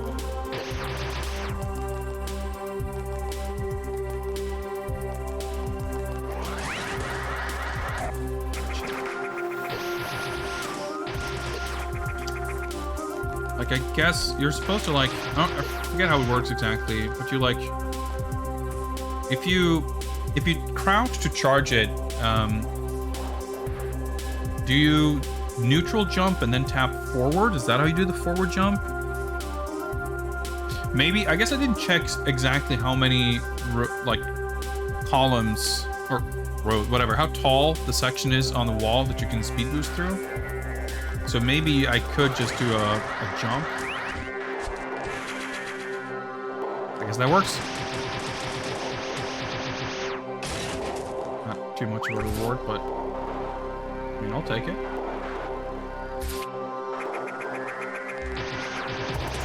There's the satisfaction of figuring it out.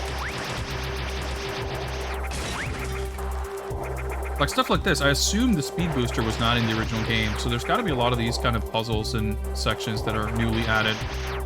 It's my speculation anyway. I just know that the spider ball was in Metroid 2. Otherwise, I don't really know at all what was in that game versus,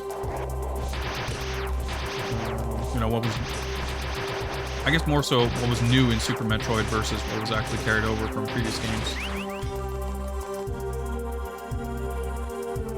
Wow, we're really going places here. Well, I mean, why not? Well, there's lava. There's going to be a limit to how far down we can go, I suppose. I can't just take a little lava bath unprompted. Fine by me, I suppose.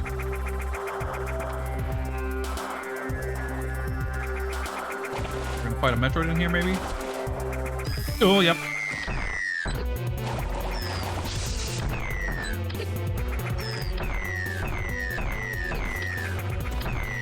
That's good. Streak. Nice. Okay, that went super well. I guess we're just fighting Gamma Metroids from here on out. I guess that shouldn't surprise me. But I'm still, like, expecting Alpha Metroids.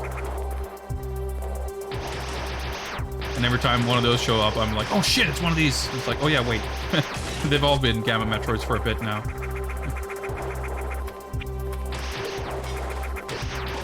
Shit. No!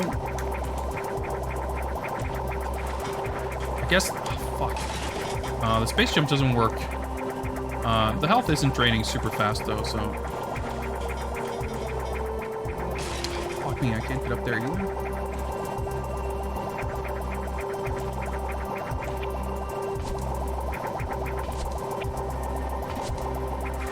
That's pretty rough. I mean, I didn't really take that much damage. It feels like it's gonna kill you in 2 seconds. It really doesn't.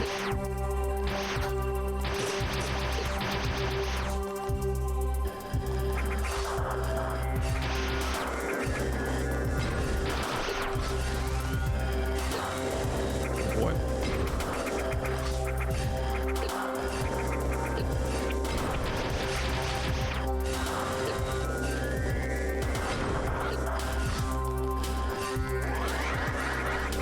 Yikes, that's kind of rough.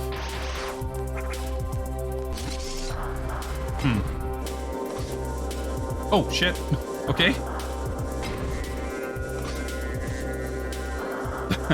Okay, that was not what I was expecting.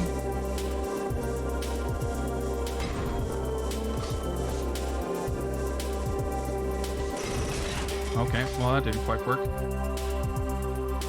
Try again. What am I even doing? Like, what's my objective here? Do I grab something? No.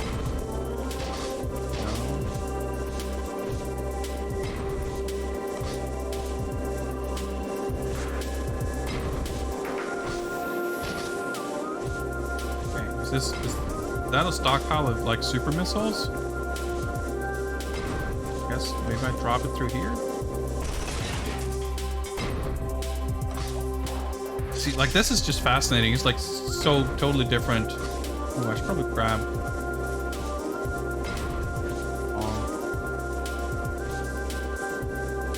Yeah, sorry, dude. I can't really help you, I'm afraid.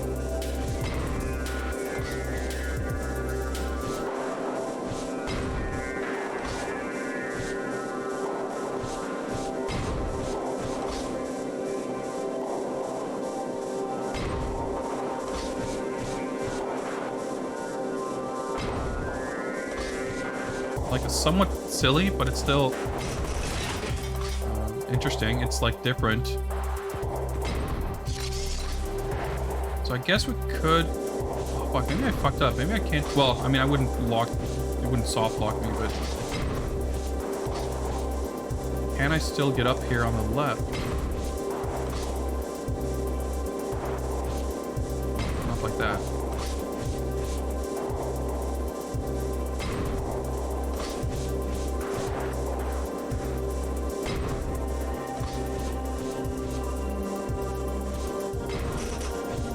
Oh my god! For fuck's sake. I don't know what's below there, so I have to imagine. I mean, yeah, this would be a bad time to just leave here.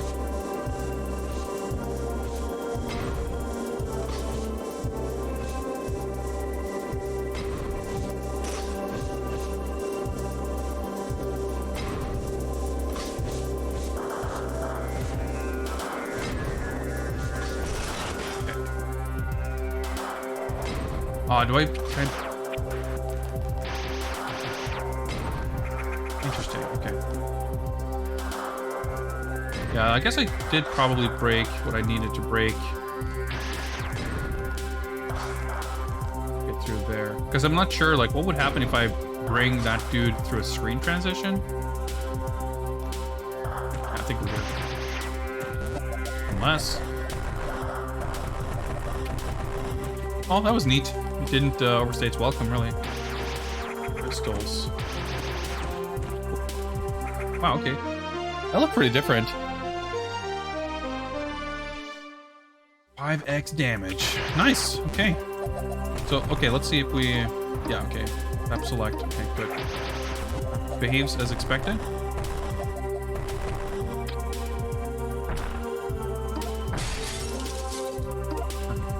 So, okay, at least these were bright green. But it makes me curious about those crystal-like things we found on the surface. The planet's surface. Like, are those also going to be super missile breakable? I mean, if/1 I have passing through there. Can't collect super missiles here, huh? If/when I have, you know, I'm passing by, we'll take a look, but I'm not going to trek all the way over there just to check it now. That seems foolish. But hey, super missiles, great. We've come across at least one green door. Granted, I cannot for the life of me remember where that was exactly, but... Actually, let's take a look at the map.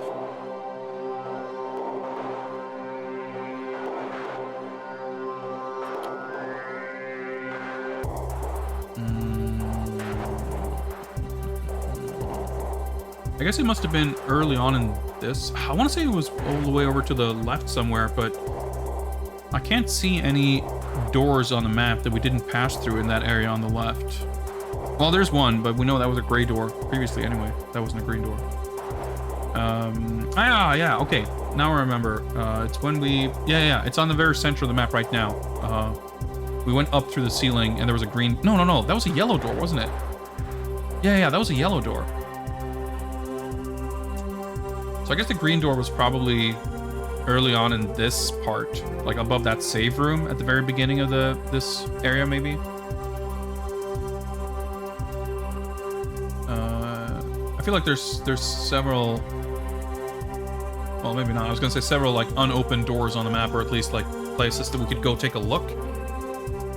I'm sure we'll find some green doors without having to look too hard. Right now, it looks like our objective is to kind of get out of this little corner.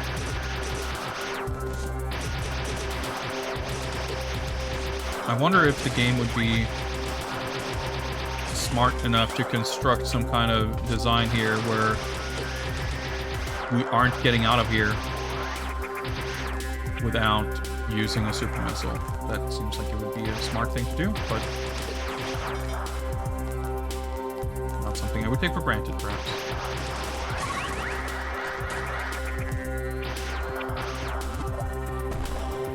Ah. Alright. Nice. Okay, well, I guess I kind of actually would have wanted to go to that save route, but I don't think I can. I have to go around. Actually, I'm pretty low on health, so I'm going to actually do that. Just have to climb through another lap there, but it's not. It's like 2 screens. Fill up our 2 super missiles, too, while we're at it. Why not? Yeah, that was... it wasn't that bad of a trek.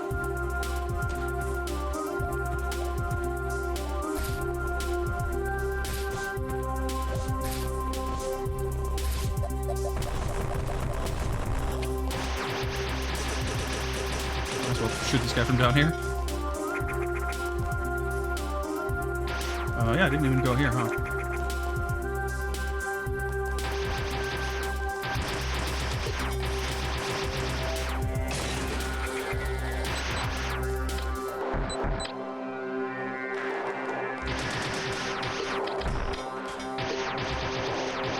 This guy's tank a lot of hits.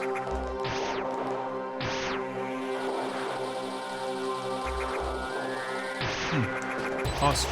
Okay. Wait.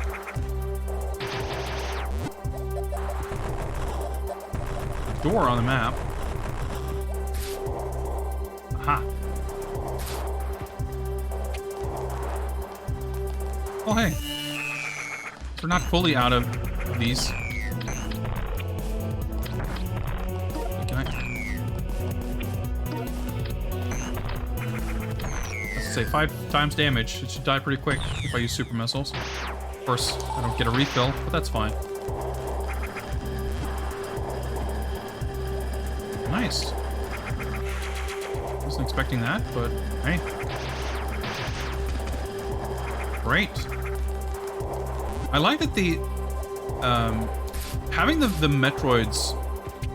It's interesting because I don't know. I hadn't really thought about it until now, but I mentioned when we played Zero Mission that like one kind of issue I have a little bit with these games is that a lot of the time, if you figure out some clever little puzzle, especially if you find something like in the end game / post game, it's very difficult for the game to make that discovery feel rewarding, because like at the end of the day, 2 extra maximum missiles like is kind of whatever, you know. It's not going to change much for you necessarily,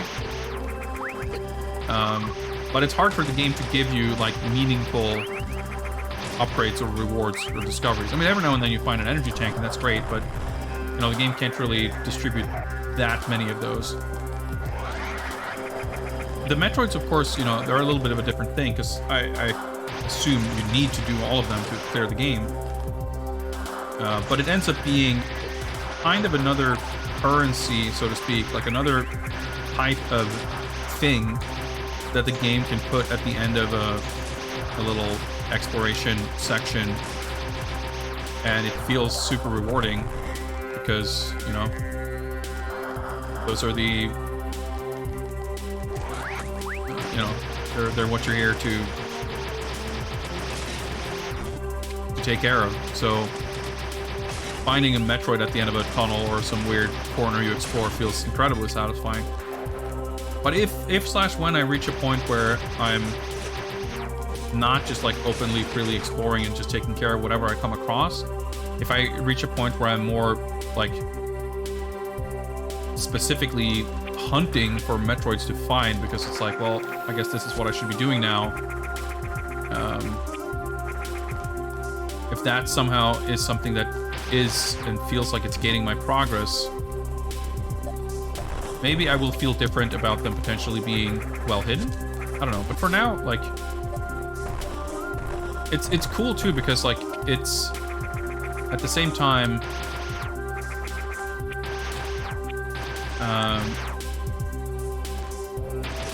rewarding, but also anytime you fight a Metroid, I mean, decreasingly with every encounter, I guess, as I level up. Huh. But there's a threat. It's not just a reward. Like, you have to work for it a little bit. Like, the reward is something that actually poses a danger to you, at least theoretically. Oh, I figured it out? Nice. Yeah, 1.1 isn't necessarily the version you want to play, but the launcher thing, it has like an auto updater, upload, like downloader thing, but it only works with like a specific version, so that's why you want that version, so that you can get 1.52, whatever.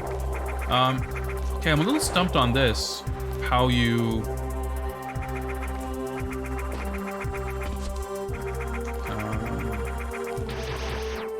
there's a speed booster icon there, but you can get speed coming in here, obviously. But it didn't look like you could shine spark through that platform. And like if you get the speed boost... Oh, okay. I wasn't sure. I was like, you can't really do that, can you? But I guess you can. Okay. I guess you like hold the... I'm not even sure how I did it. I just like... I just did it intuitively. Like, I guess if you somersault... Well, yeah, you can just do a running jump. So, of course you can do that. I don't know why I thought you... Well, I guess it's different. I figured it might be different if you stop to keep your charge. Well, we did it anyway. That's nice. Oh yeah, we didn't even go down here. Like, yeah, like, there's a lot of unexplored stuff here. Well, a lot. I mean, we'll find out, but there were at least several... The area we found with the super missiles weren't, like, at the end of exhausting every other option by any means. These little cannon things look kind of goofy to me.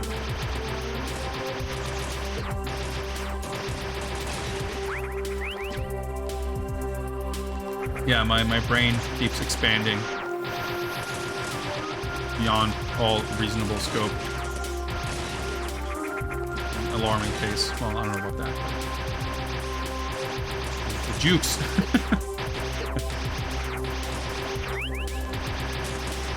I guess it probably doesn't count as juking if they literally move exactly according to their pre-existing pattern. Okay, Spazer. Like, I'm used to... I guess I'm, like, expecting to run into an obvious lock before I find the key. But even then, like, some of these upgrades... Spazer, for example, I assume is a fully optional upgrade. Like, there aren't going to be any locks, so to speak, that require the Spazer. Like, Wave Beam, sure, like, there's probably... Like, obviously, Super Metroid has, like, the one-way doors. This game probably had something that we needed the Wave Beam for that I don't remember. But yeah, I feel like that, like, could have kind of easily missed it. I mean, I could have gotten it before we went to the other stuff, but well, here we are.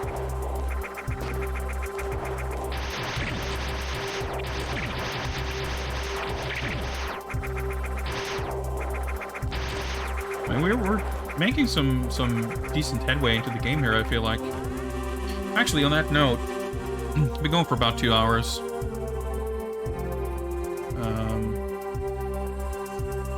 So I guess that's a good place to take a little bit of a break. Yeah, 31 Metroids to go, starting from mid-40s something, so yeah. We're averaging, like, more progress on item collection than on Metroid hunting, which is kind of interesting. I would not have expected that. But who knows? Maybe we turn a corner and there's like 8 Metroids in a single room. Might be. I mean, yeah, the distribution has not been like perfectly even. We have these like kind of clusters. But anyway, yeah, I should take a short little break. I'll be back in a bit, and we'll see where we can use our. Well, I was gonna say spacer. That's probably not gonna help open many doors, but we'll see where we can open doors with our super missiles. I'm thinking maybe top right. That might have been where we found that green door. It's a locked door anyway, so it seems like a good place to check out. But I'll be back in just a little bit. See you guys shortly.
All right, I have returned.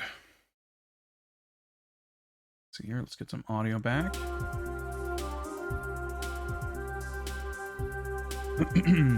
Okay, so I got a text message. I got an update on some of my packages during the break. My Zen Market package with some old Japanese games and books and stuff from Surugaya is on its way, and they're going to deliver it within 1 to 2 business days, it says. Hopefully it shows up tomorrow, otherwise it'll be here on Monday.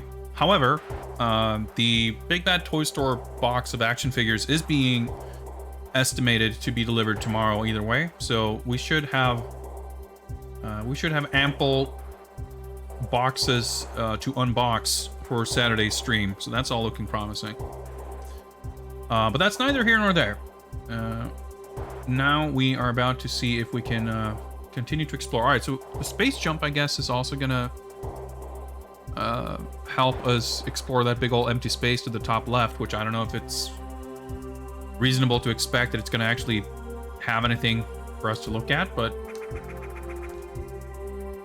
we can it doesn't hurt to take a look, I guess.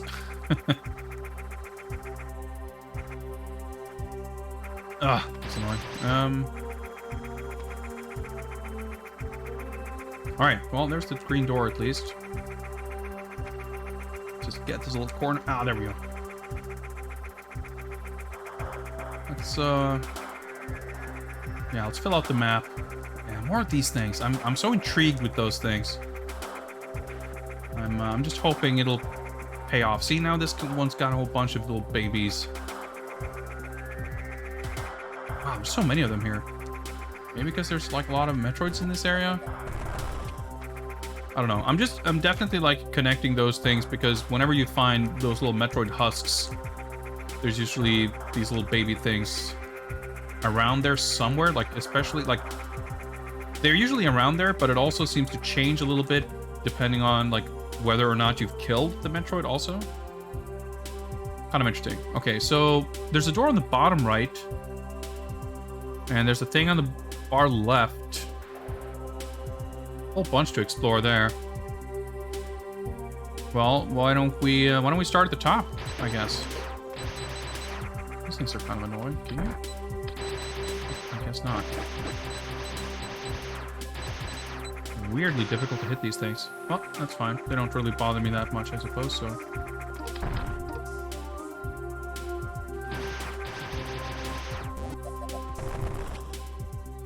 Okay, well, I guess we need power bombs to continue here. They're definitely gating that pretty seriously. But what about... yeah, I can't figure out what's going on with this thing. Oh yeah, we got the energy tank. Well, unless it's like... you see that thing on the left? Like, there's these individual blocks here and there. It looks like that would be some kind of tunnel.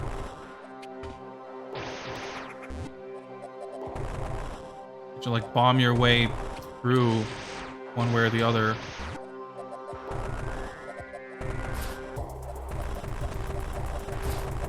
But can't really figure that out. Wait. Oh, that's really nice. Okay, that's a little quality of life thing that's different from Zero Mission. When you're falling and you're not doing a somersault, in Zero Mission, if you tap the jump button once, you just like go into somersault mode, and then you have to press it again to actually do the space jump. But here, you can be falling, and you just tap the jump button once to do the space jump. That's actually a nice change. Like when we played Zero Mission, I was kind of like, well, I understand why it is the way it is. It makes logical sense, but this actually feels better. It's less ambiguous how many times you have to press the jump button to jump. So it's speed boosting there. Figure that might be a thing. Well, I guess this is only for plebs who don't have a speed booster yet, having to go up through there. Looks like you still get enough. Yeah, you get a running start here, by the way. Oh, there's a stomping block for sure.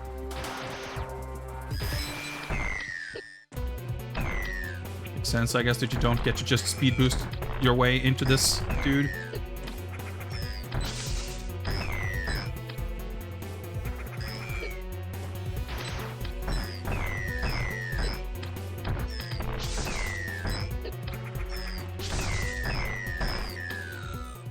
Okay, these guys are bigger, but they're not necessarily posing that much more of a threat. We didn't necessarily get anything else from going here, but this was another thing we needed to do, which, again, is its own kind of satisfying reward.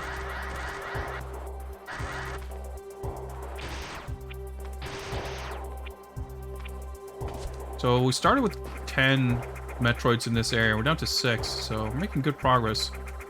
The green door didn't end up being much of a thing just yet, but let's take a look at that bottom left little thing. Oh, fuck, I just realized I left a little unexplored block at the very bottom down there. Surely that's not a thing, though. I will live with that and come back later if I'm really desperate.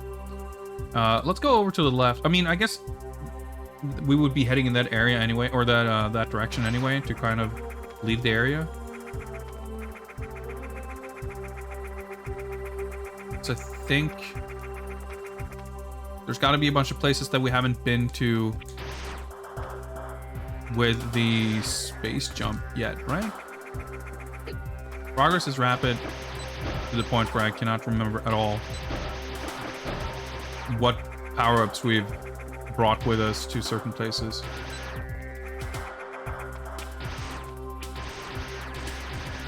Okay.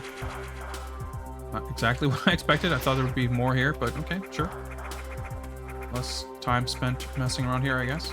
Just funny, like I left a lot of these nooks and crannies kind of unexplored, and turns out that there was just like a lot of places that I happened to have skipped past that I could have just gone through and would have given me some stuff. But I guess we also... that's what stands out, because there was definitely stuff that I happened to go to first, and it gave me something kind of good, so...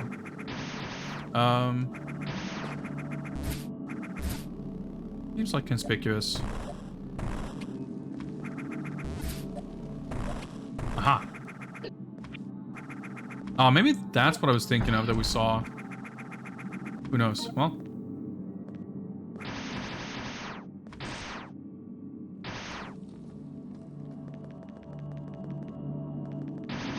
these things. Oh, I'm so puzzled and intrigued by those things too. I love that there's so much stuff that I'm just like, well, I recognize this, I've seen this thing, but what the heck does it actually mean?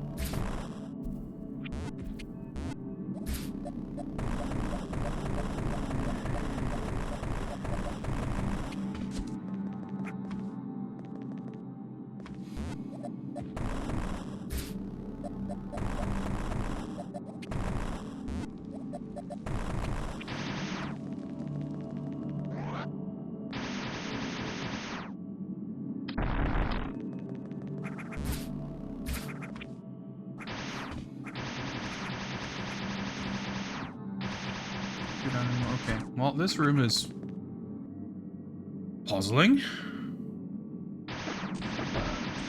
Wow, is this just like... that's kind of fucked up. Okay, that makes me think... this seems like it would just soft lock me, right? If I couldn't get out of there, but I could. Okay, yeah. Huh. Yeah, of course. It's like it's intriguing, the stuff that's just, yeah, just out of reach, or just like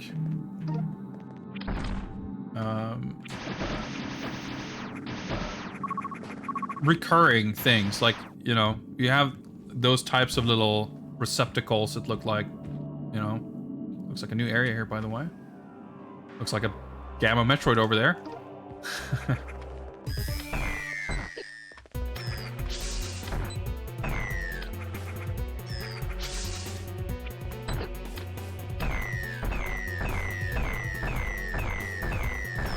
Nice, that was perfect. Well, I mean, I got hit, but that little setup was pretty much perfect.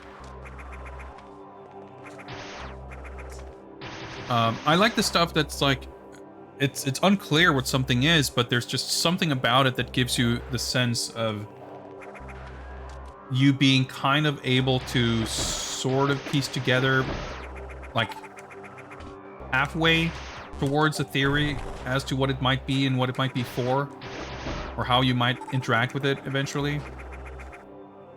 Like, I'm sure that happens in other Metroid games, but it's like, it kind of feels a bit, probably, again, it's just bias, like recency bias or whatever you'd call it. Not recency, but like, because I haven't played this game, right? Things seem a little extra mysterious compared to Super Metroid or whatever. Doesn't mean that they actually are any more mysterious, however you were to quantify that. It's kind of a cool little knockdown animation there. Oh my god, I'm getting the L and R buttons mixed up in the heat of the moment.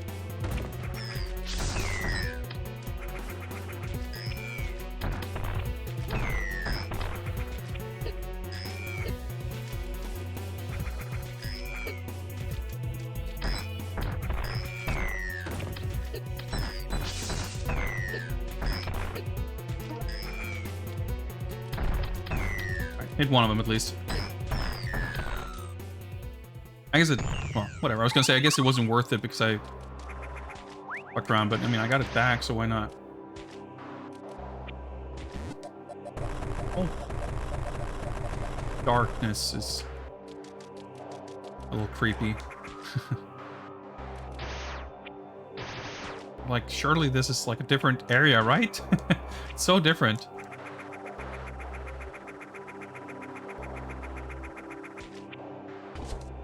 But yeah, like whenever I see some of those like machines and stuff, like, I don't know, it just gives me the sense, and you know, I guess it also adds to the level of intrigue because half of it or more exists within my head. But like, I sort of extrapolate mechanics or you know, systems from this tiny little thing. And, you know, in a way, you almost sort of extrapolate parts of the fiction in a way, like I said before, like, I like the environmental storytelling. I like the implication of a rich world and narrative. It's not that I don't like narrative, but I don't like heavy-handed, kind of clumsy narrative. And I think Metroid, especially, like, had done such a good job of implying narrative without the use of text, you know, in Super Metroid and such, that when certain later games like Zero Mission and Fusion, I guess Other M,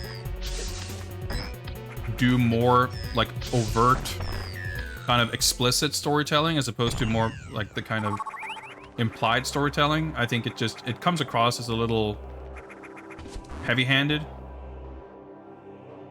I mean, by the virtue of there having been established such a kind of track record, I guess, lack of a better word, of kind of non-verbal storytelling that was done so well. So even though this game has all these logs and that kind of shit, like, in the game itself, it still has a lot of that mystery, which I really do like, for sure.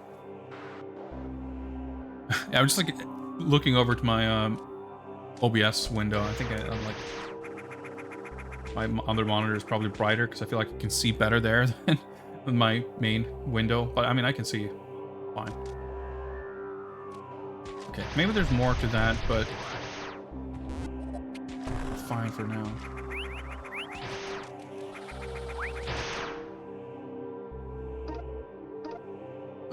Well, I guess we keep descending.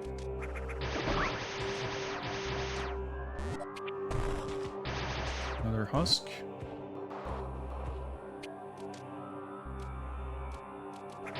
Another bank room. Wow, okay. Oh no. I don't like this.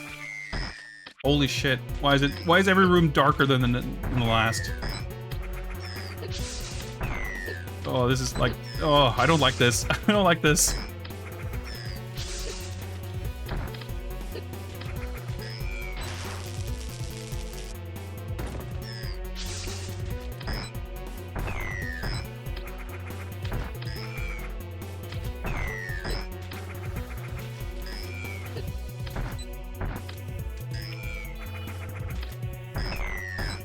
So hard to see where it is.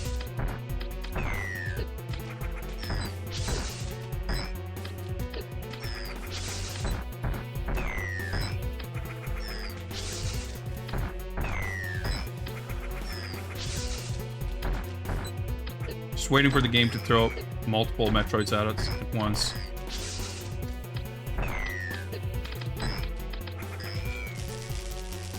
We got decent health. I still, well, I was gonna say I still don't like fighting these guys. I don't mind the fights. It's just like every fight still makes me a little uneasy.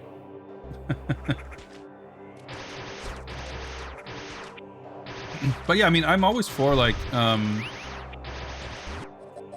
economic storytelling. I don't like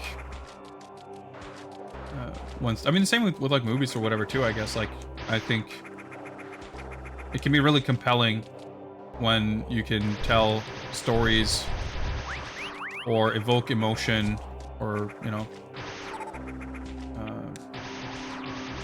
with you know, less, you know, exposition and like just explaining what's going on or whatever. I mean, I'm like a simpleton. I'm not like necessarily the biggest fan of stuff that's like deliberately kind of vague and weird, and, you know, I wouldn't say like I'm a huge David Lynch fan or whatever.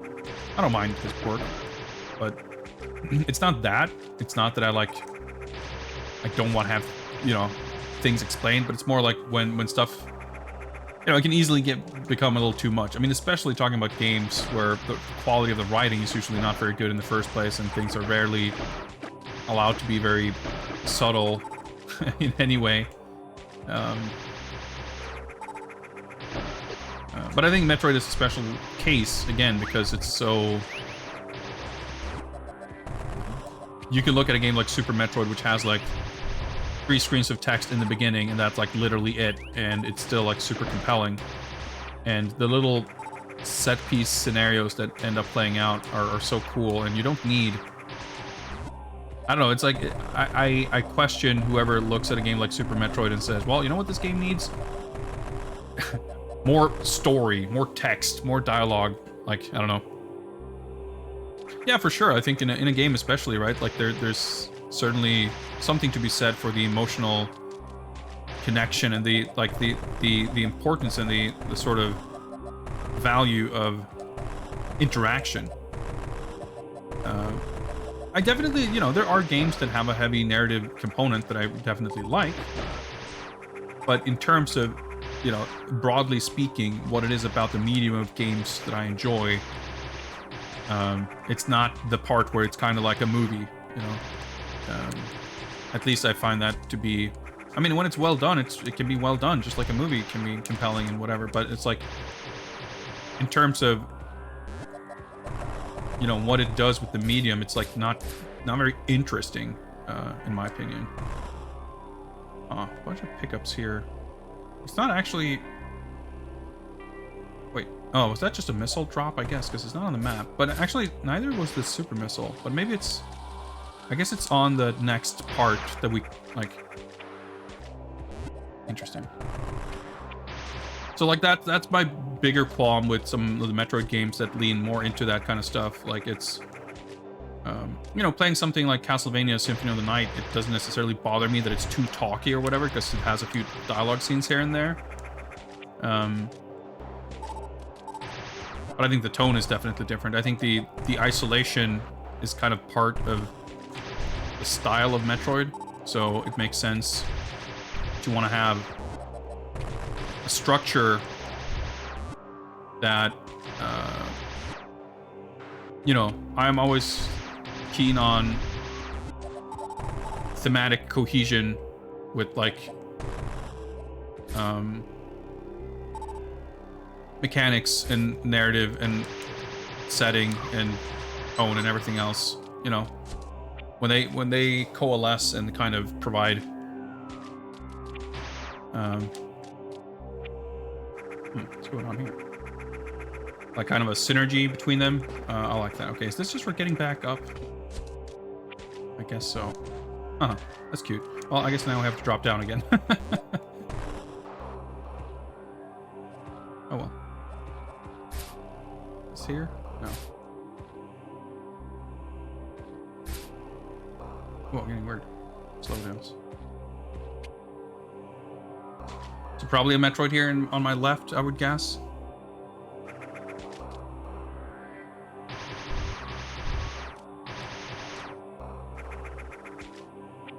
This room is fucked.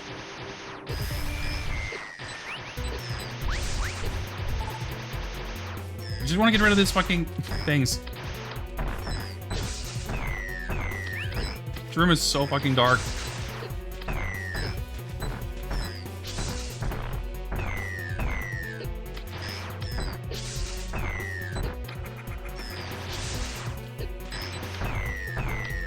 guess at least not a lot of places for this dude to go. Alright, that wasn't so bad. That went better than I expected. But yeah, I can't get a good sense of the geography of this room. I was like expecting it like to extend further to the left, but I guess it's just a little vertical shaft. Earthquake, huh? Yeah, that's such an interesting... I think it works pretty well. Like, it's a little contrived. I guess it's like, you know, based on however many Metroids, or maybe it's even specific Metroids that you kill. Like, the screen shakes and rumbles a little bit. And then...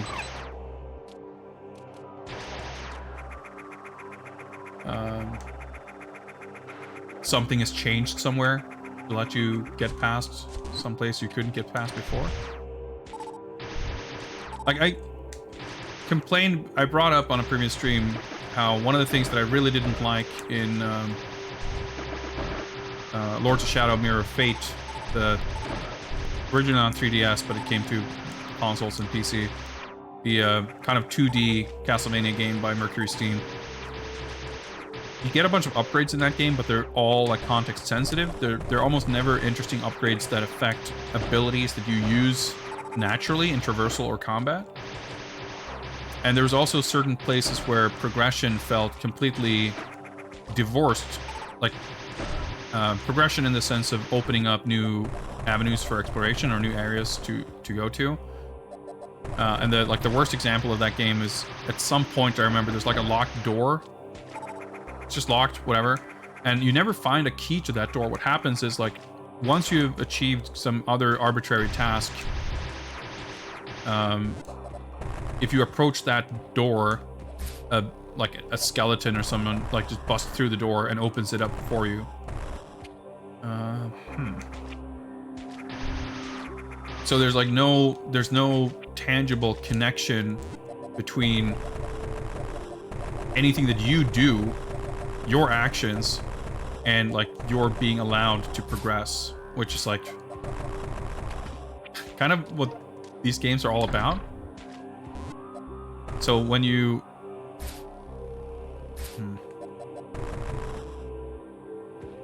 I don't want to fall. Okay, good.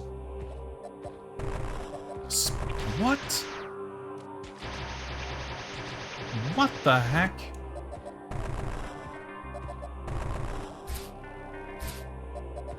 Okay, now I'm perplexed. How the heck do you get speed boost through here? Speed boost through this block? Maybe.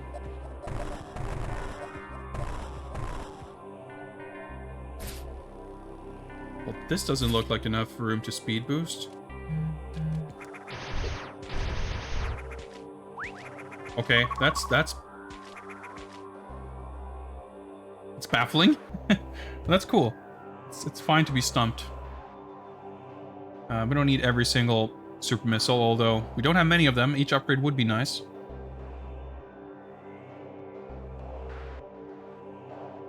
Anyway, I feel like the sense of progression in these types of games tend to be very much attached to coming across an obstacle, creating some kind of mental picture of what you're going to need to overcome that obstacle, eventually receive some kind of upgrade, which may or may not be what you imagined. In the best cases, I think it's like something slightly different than what you thought it would be.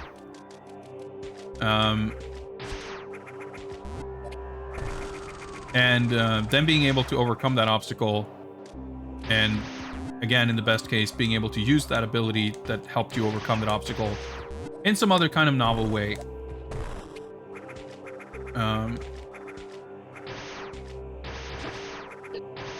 And especially, you know, good if it's something you just use naturally, you know, like a double jump or spazer or ice beam or whatever it might be. But Mirror of Fate doesn't really do that because, again, the abilities you get are mostly context sensitive. They only have specific uses. And again, like the actual things that make you go like, ah, now I can explore this area are so, yeah, just divorced from player agency. It just feels kind of terrible. So in this game,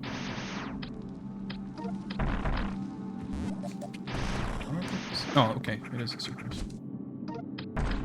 In this game, it's kind of, you know, you have the earthquakes, which are, you know, they're a little bit contrived because it's just, you know, it's just convenience, you know.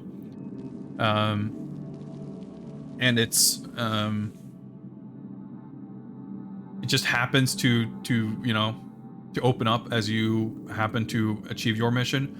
But at least it's not, you know, there's an attempt at an explanation, which I think is, like, it works well enough. The explanation is convincing enough. Like, there's just seismic shifts, these things happen, and, you know, it doesn't, it's less contrived than a fucking skeleton conveniently opening a door for you, that there's no specific reason why your character couldn't physically, you know, bust down themselves anyway.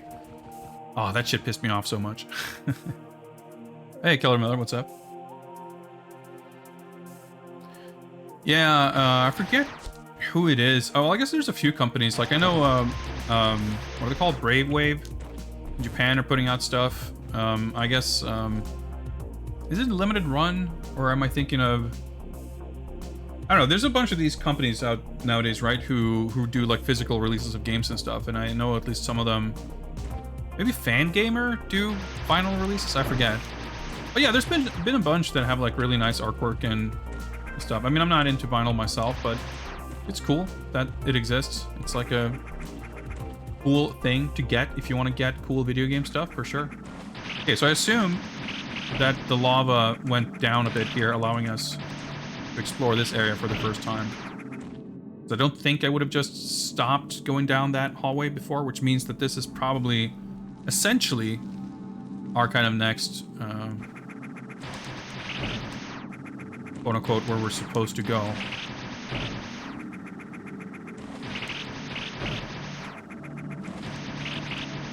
I am curious if the lava stuff is based on purely on numbers, or whether it's connected to killing specific Metroids. That's a different looking doorway. It's kind of neat. Okay.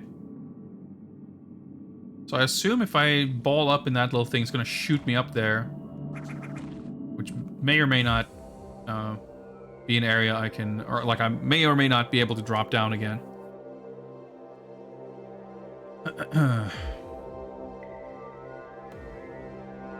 Survivors. Okay. This looks cool. Oh, no Dr. Light in this capsule or anything. Oh, it's kind of creepy though. This game's definitely creepy, but not too creepy. It's.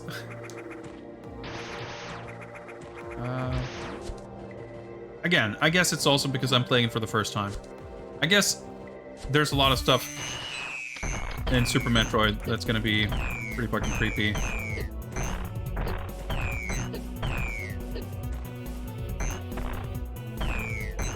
That you just kind of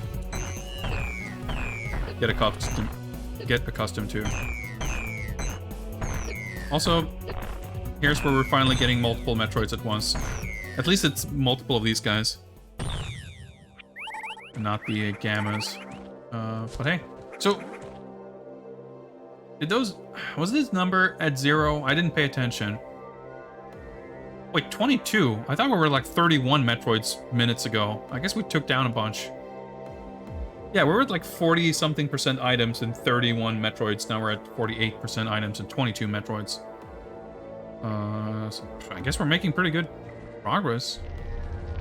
Oh, more earthquakes. Interesting. Oh, wait, is this... It's not like an elevator, is it? No, okay. I feel like it's got to be something. Well, at some point, things are going to open up, because clearly there's an actual opening. Well, I guess we took care of those dudes, and now there's going to be less lava down here.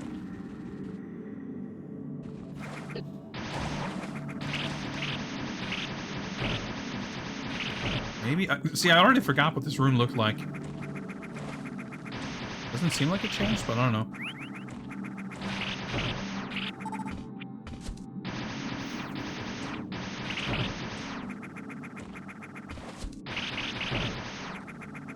Interesting that there hasn't been an ice beam, by the way.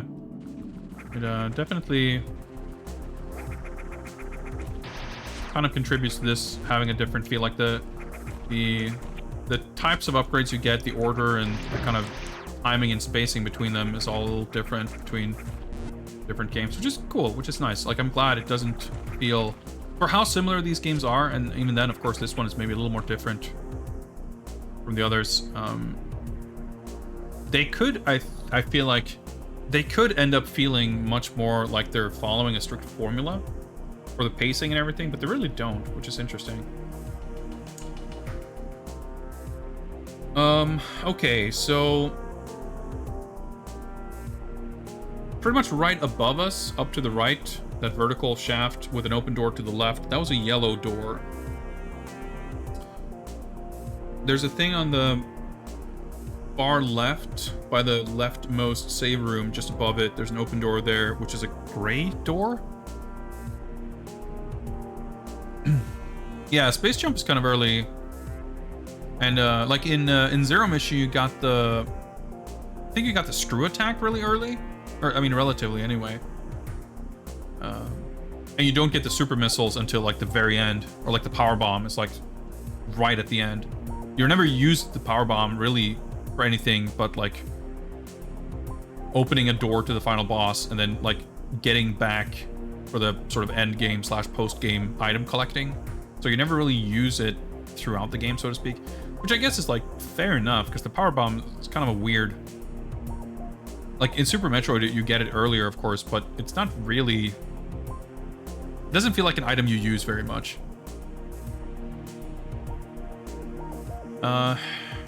Here, it would seem that it's earlier, because we've already come across... Well, already, I say. We're pretty far into the game. But we're certainly not in the end game or anything.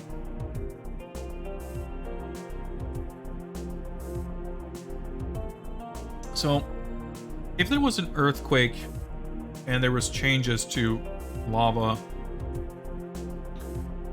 could there have been changes someplace else? What about that room, the kind of L-shaped room by the save point on my right?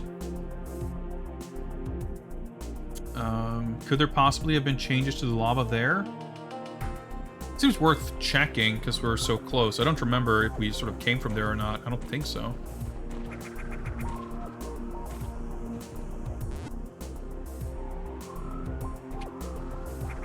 Let's take a look. Clearly an item here. Oh, yeah, I think we're... Yeah. We were here before, not now. I didn't even figure out where... Yeah, we tried to do this before, and I couldn't figure out what blocks are even...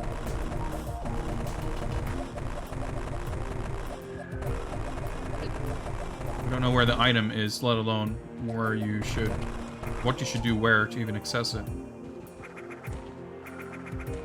Okay, looks like this would have... Yeah, okay. This is new. Ah, and we need this.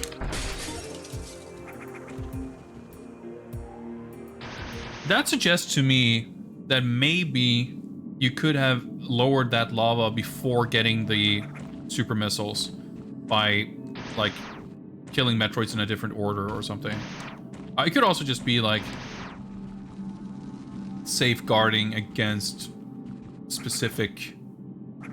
or, like, not safeguarding from sequence breaking, but, like, in case of sequence breaking, guiding things, you know, in a somewhat specific order. I don't know. Yeah, those little things look like different in each area, too.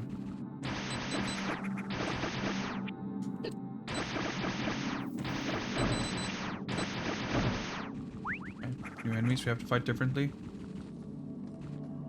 Little miniature pinkies. Okay, so it still says 0 Metroids, but I'm betting that's gonna change.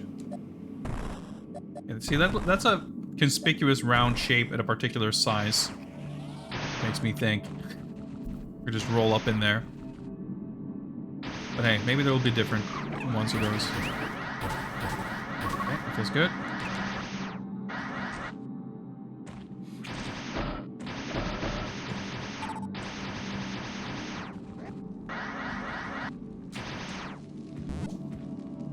Like so. Okay. I guess we're powering it. I like these little set pieces. Yeah, this game is really cool. Can we drill through the super missile crystals? I guess not.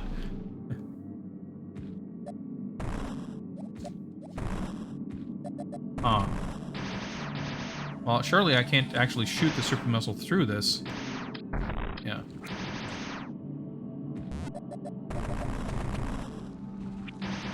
Maybe I can speed boost through that thing or something? Huh.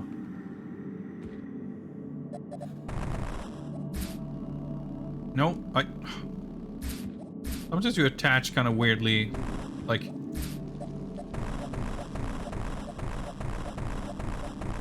If you press a different direction than the game kind of expects, and when you're on a wall in spider ball mode, it kind of...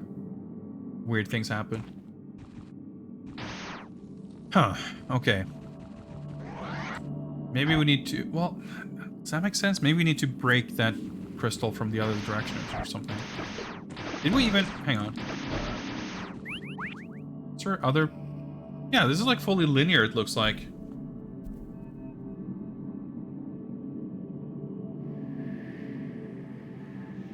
Maybe... I did speed boost through that other room.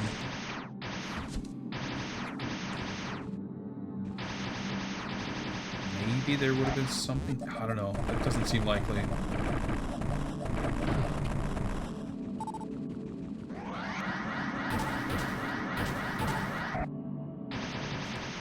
Yeah, there doesn't seem to be anything I could have done here. Now I'm confused. I mean, it could very well be that I'm... Okay, wait, so we powered that one thing. Maybe, what if that, like, transferred something to this other thing up here? Because we passed another machine that we couldn't... Well, I guess we just can't... Just, like, rock. Huh.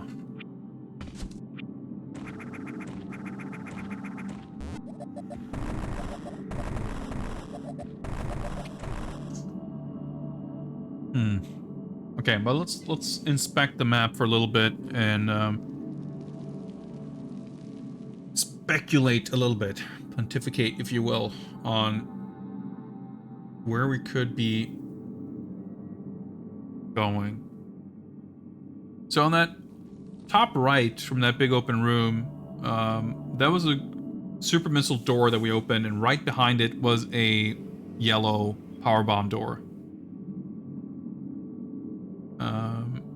Again, on that right at the beginning of that teal area on the top left, that's also a yellow power bomb door. Right! Wait, no, fuck. I was gonna say, there's the thing over here at the starting area.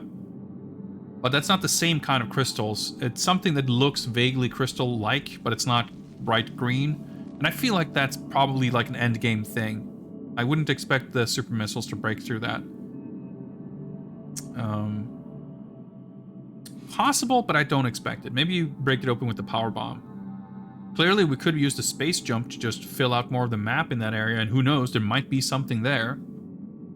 But it seems unlikely that that's our actual, you know,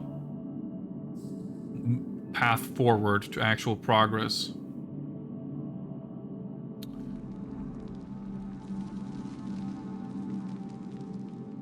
I feel like there's supposed to be, I'm just speculating now fully, but by the, like, so you can't see my mouse cursor or anything. Well, even I can't see it actually. On the bottom left section there, with the Metroid rooms, there's a save room, and then just above the save room, there's a door to the left. That door was gray, like it's locked. But in that room, at the very bottom, there's a thing that looks like you would roll into it, but like, or it's like in the background. There's something going on with it, but you can't interact with it, or at least I didn't figure out a way to do so. And there has been some other thing like that that we found somewhere, but I cannot remember where. I didn't see it again, even despite backtracking a little bit. When I first came across one of those, and it seemed like you cannot interact with it, my immediate speculation was that it's like something is like missing power. Like it's a thing that you're supposed to interact with, some kind of a switch or something, but nothing, like it's dead right now. So I'm thinking like, is there something to do with this, like the mining facility or some, I don't know, is there some kind of power generator or something that we need to activate that's gonna like globally, like a little bit like the, I always want to call it the ghost ship, but like the, because you fight the, whatever he's called, the ghost eyeball thing in Super Metroid. But it's all dead, right? And then you finish the boss and you do whatever and you sort of power up the whole facility. I'm like picturing something along those lines, I guess. But I have no idea. There's not been any hints towards anything like that, really. It just seems like that might make sense.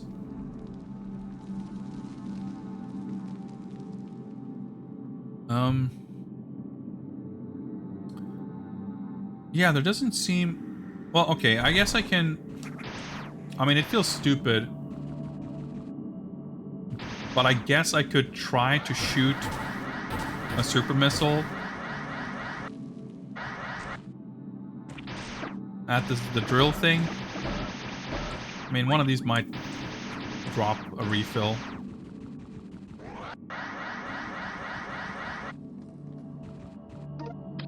Yeah, of course it doesn't work.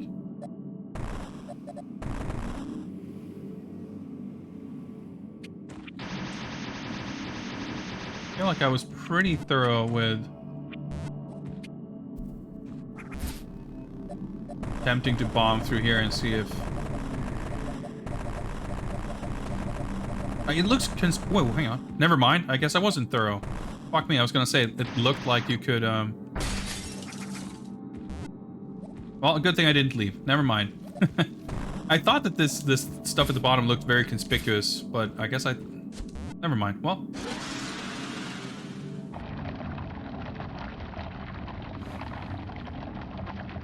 Good thing I didn't check the entire rest of the map before coming back here.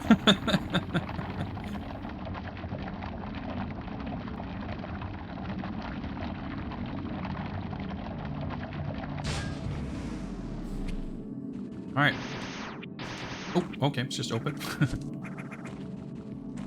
Nice. Progress of some kind. Scanning environment. 2 Metroids. Hang on, is that a guy?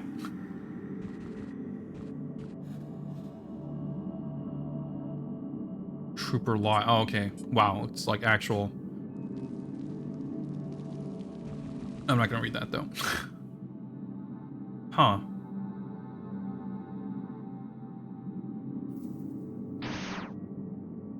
Okay. I don't even know what those things are, but I'm not gonna jump into lava. Yeah, there's already 2 husks here.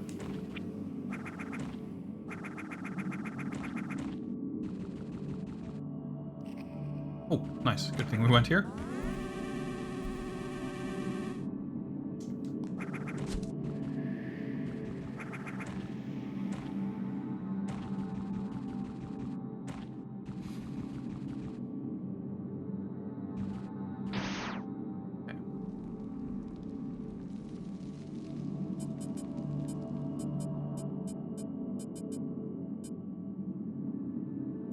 We didn't actually get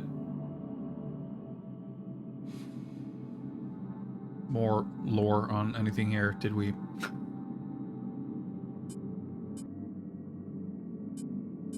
That's kind of neat. You can actually toggle changes the graphic. It's kind of neat. Oh, there's still 2 more beams. I guess in other games it would have been the ice and maybe plasma. I didn't even really think to look here, but I guess this gives us some estimation of progression, like one kind of progression metric.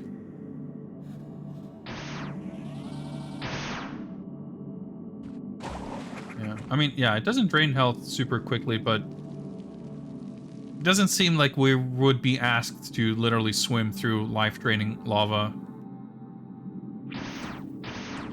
And, I guess the save room's right there, but... Yep, that's just passing right through.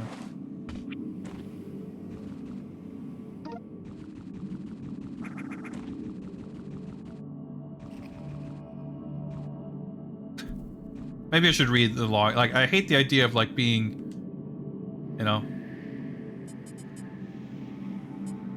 Finding, like... fucking audio logs to tutorialize you before you get to like any section or whatever. Ran for the elevator when a jellyfish Metroid got the drop on him. Elevator's covered in rubble.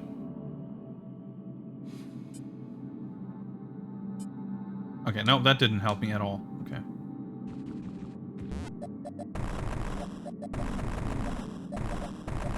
Feels conspicuous that it's so like open underneath there, but it doesn't actually mean we can go there, I guess.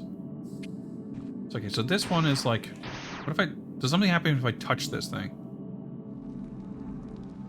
It started its cycle like coming really close, but now it's like moving away? Oh, dude, I have the fucking space jump. Never mind, I'm a fucking dumbass. Okay, well, we did learn something. It kind of gets stuck.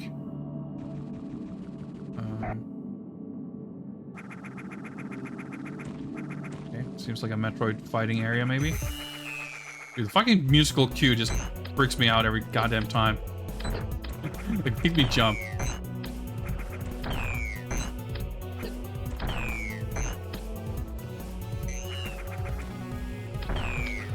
Oh, there's lava down there.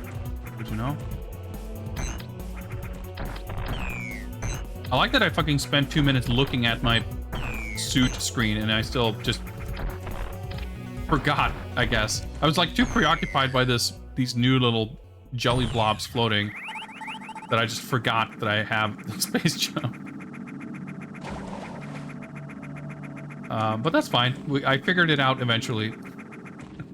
I figured out how to remember that I actually have upgrades. See, now we get these things after we kill that Metroid. Oh, I'm intrigued.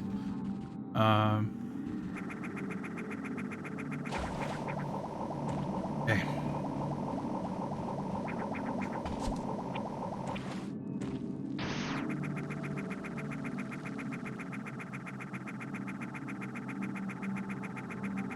Yeah, it's a little tricky. Maybe I could have just climbed up on the right side. I guess I don't know. Okay, we fight the other Metroid in this room where these things are, I guess.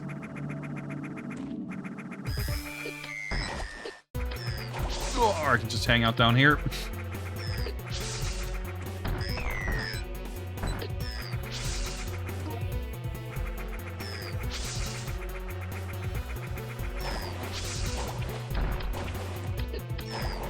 Oh boy. Can I hit at least one super?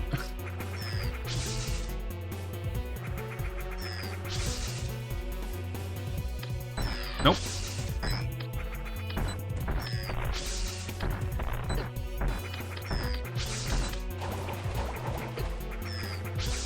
This is an annoying room. Fight a Metroid.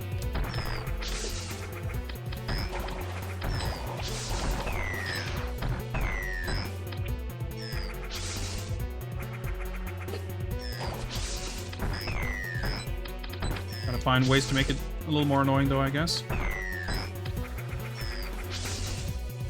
Well, I mean, increasing the threat level and whatnot.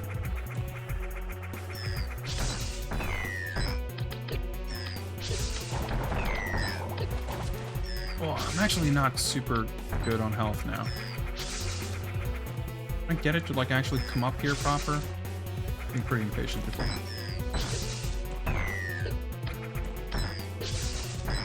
Oh, boy. What am I even doing?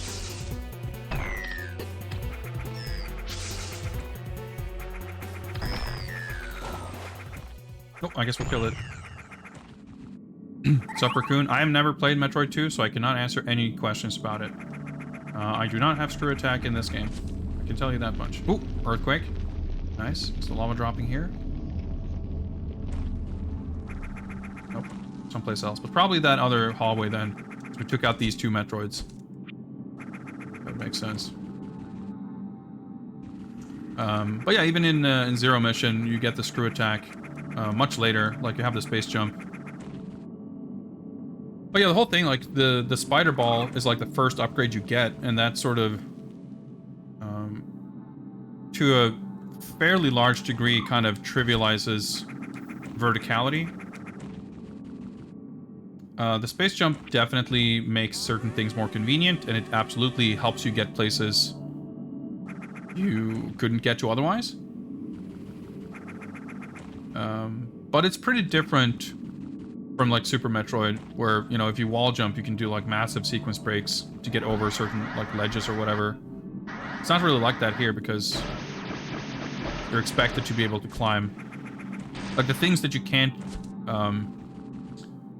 that you cannot traverse with just the spider ball, like, wall jumping isn't really going to help you there either, for the most part.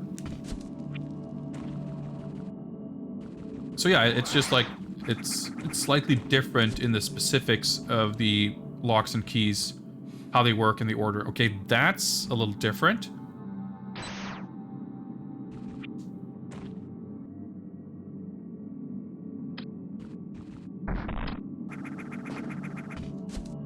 Actual green gem, whatever those things are. Interesting, interesting. But yeah, that's kind of what I mean. Like, the sense of progression, it's not a matter of feeling worse or feeling better or anything. It's just, like, has a distinctive feel to it compared to the other games, which is, I guess I wasn't really expecting, in a way. Like, I've played through Zero Mission and Super Metroid and Fusion before, but not in a long time, and I've never really played any of them in rapid succession. So I've never gone into any of these games with a super clear feel for what to expect in terms of, like, how the upgrades are kind of doled out. But going directly from Zero Mission to this, it feels like going from Zero Mission, or like playing Zero Mission, there are a few things that I've noted, like the, you know, getting the space jump. It made me feel like, hang on, don't you get the space jump and screw attack very close to each other in Super Metroid? And I guess you kind of do, according to chat, anyway. But that's definitely not true in Zero Mission. So that's something that I mean, or even again, like the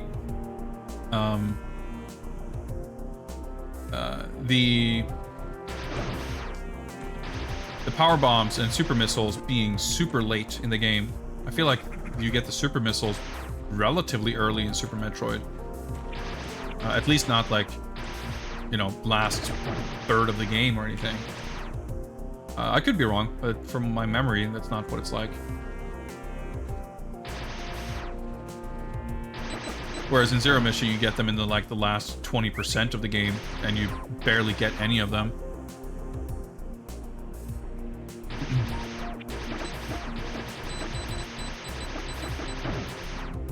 So, even compared to, like, my vague recollections of Super Metroid,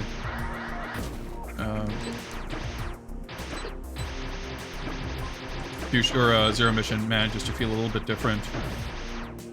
And this is vastly different from either. Okay, I'm gonna do this real quick just to see in case either of these are a save room. That's my gut instinct and my experience of... I wouldn't normally do that. Normally I'd be like, hey, let's just explore, let's just go nuts. Like, you know what, let's just check what's there. It's a little less or a little less exciting, a little more safe and boring, but it's also kind of the smart thing to do, I guess. I like these things. It's like they're these like bioluminescent, like these fish or whatever that have like anglers that, whatever it's called, like where they trick other fish to, you know, come to the light or whatever, and they get owned.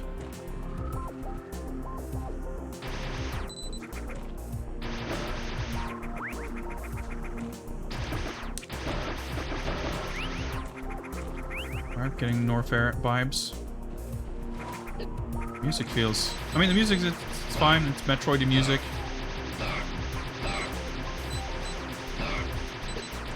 But when things look like this, I expect them to sound different. Oh boy.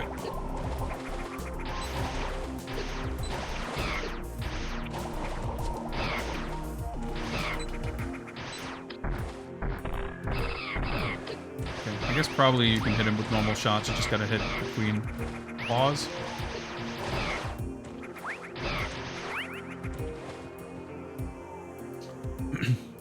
Scrub fish getting outplayed, exactly. Okay, that looked a little funny, but it's a little unique. A little, well, not exactly a set piece, maybe, but it's cool.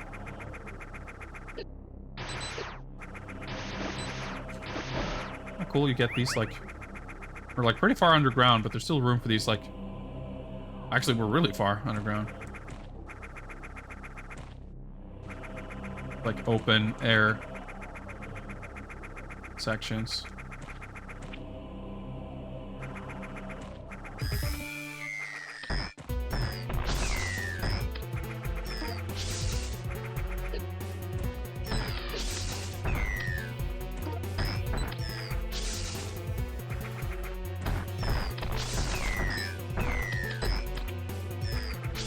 Shouldn't have a lot left, right? I've never actually counted how many hits it takes to kill these guys, but there we go.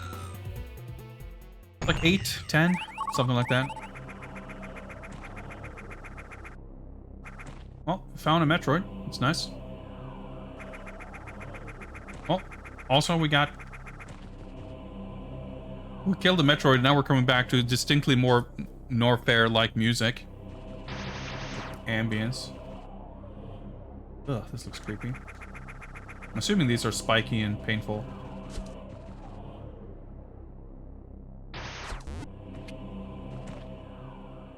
New Metroid type?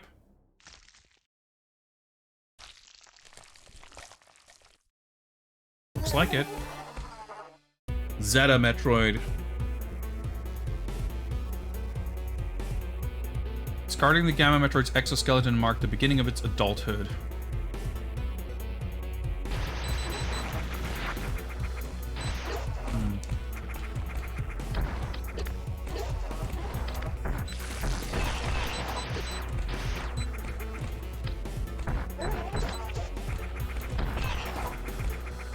Kind of interesting, you definitely have to fight it pretty differently.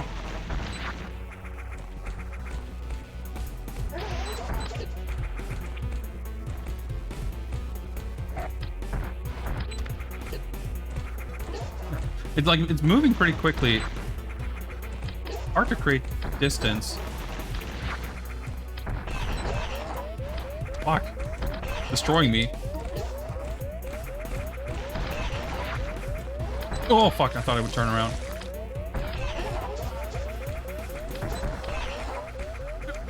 Fuck. Okay, that was interesting. Death is a bit understated. Okay. Oh, this was... Well, I mean, we didn't really do much since the save, but... Well, we killed a Metroid, actually.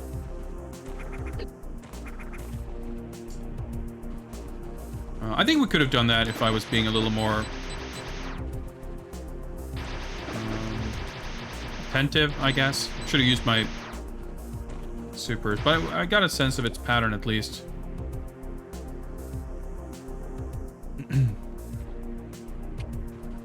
But yeah, like, it's hard to line up a good shot because you kind of... Yeah, you don't have a lot of time or room to get out of the way, I felt like. I was trying to, like, run instead of jump just to, like, build up a little bit of speed booster speed. It's, like, sort of worked. Like, I was able to accelerate a little bit. But, yeah, not an awful lot because there's, like, still...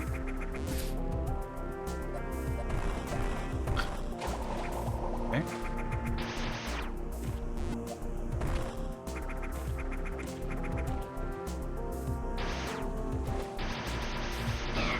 See, now, this is another... Okay, there's gotta be something...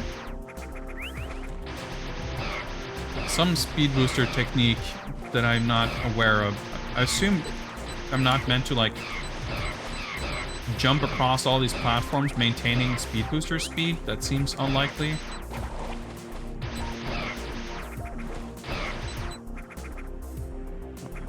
I've got lore.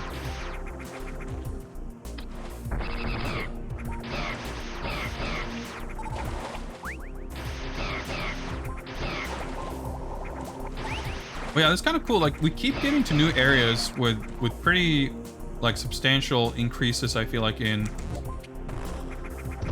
toughness in the enemies. That was something I felt in Zero Mission.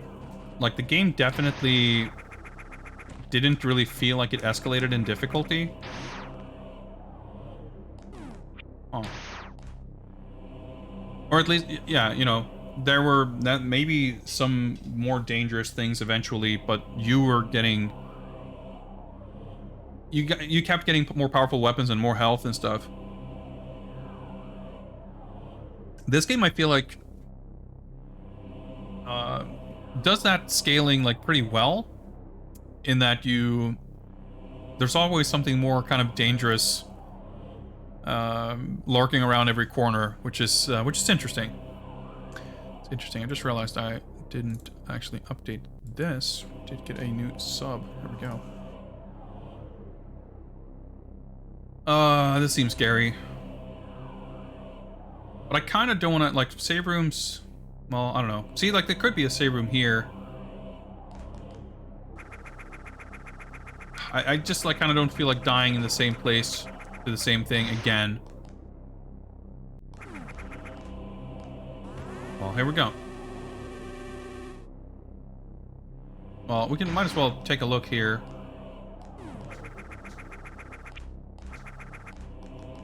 I hate this. It's, like, so dark.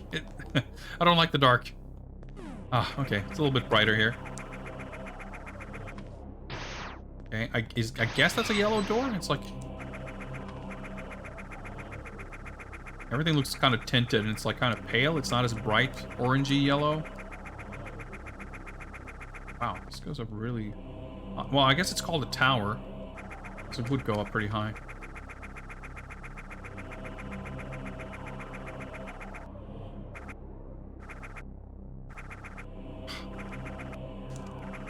Oh, it's so hard to... time it. Okay. Whoa. Just want to fucking admire the artistry. Okay, this pixel art is actually a little bit dank. I mean, a lot of the art in this game is awesome, but this... I mean, it's still really cool. It's really awesome to have, like, this unique location, but just the actual pixel art itself on this giant statue is, like, considerably more kind of crude in style. It kind of stands out. It's still, like, very, very distinctive. Very distinctive area. Let's take care of this local fauna. Yeah, surely you'd have to come from below. Oh, another log, which I guess I don't really necessarily care about, but... Oh, okay, so that's the previous thing, okay. Alright, whatever.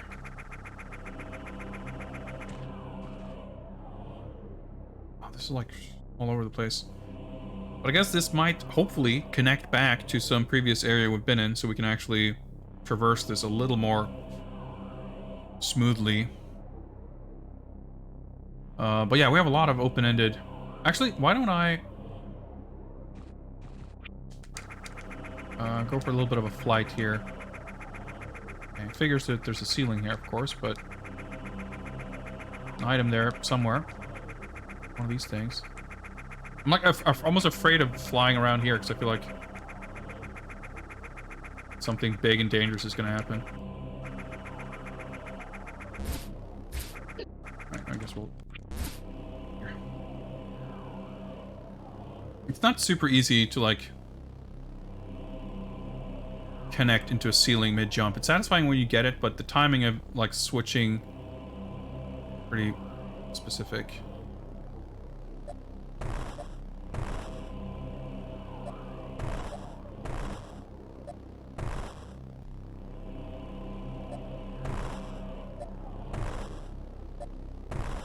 Okay, we found a little clue. I'm a little, like, scared because... yeah, if I, like, hit myself... if I get hit by that explosion... you lose grip of the ceiling, of course. Alright, there we go. That wasn't so bad. I was expecting there to be some more trickery to it, but then again, I guess all we got for it was a missile upgrade.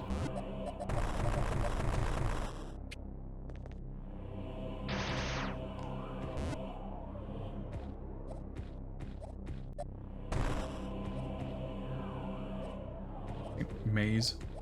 Well, hang on. This looks like it leads somewhere.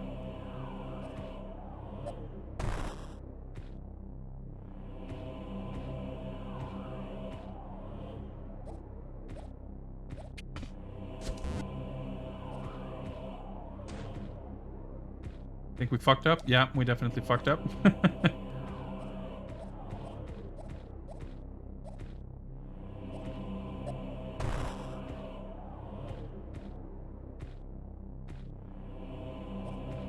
There was a... yeah.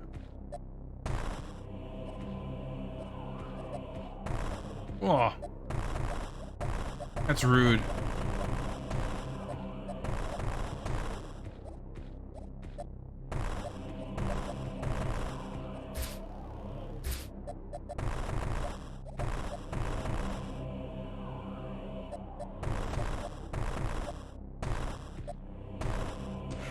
There we go.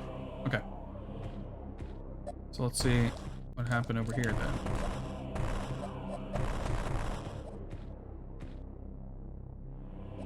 Oh wait, is that it? Wait, no. I was gonna say, this has to lead to... this thing. Sick. Nice. Yeah, I think this game also does like a pretty nice job of... like I said, you know, you get missile upgrades, it's like, alright, whatever. But it doesn't, I guess, feel like you have to, like, completely... like, anytime if you're rewarded with nothing more than a missile upgrade, it's usually like, well, yeah, that's fair. Like, I didn't...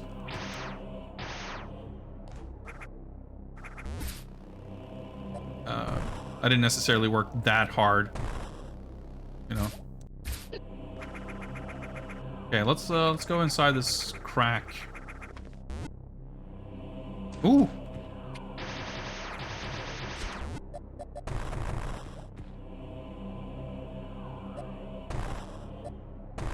Upgrade. Some kind. Locked, though.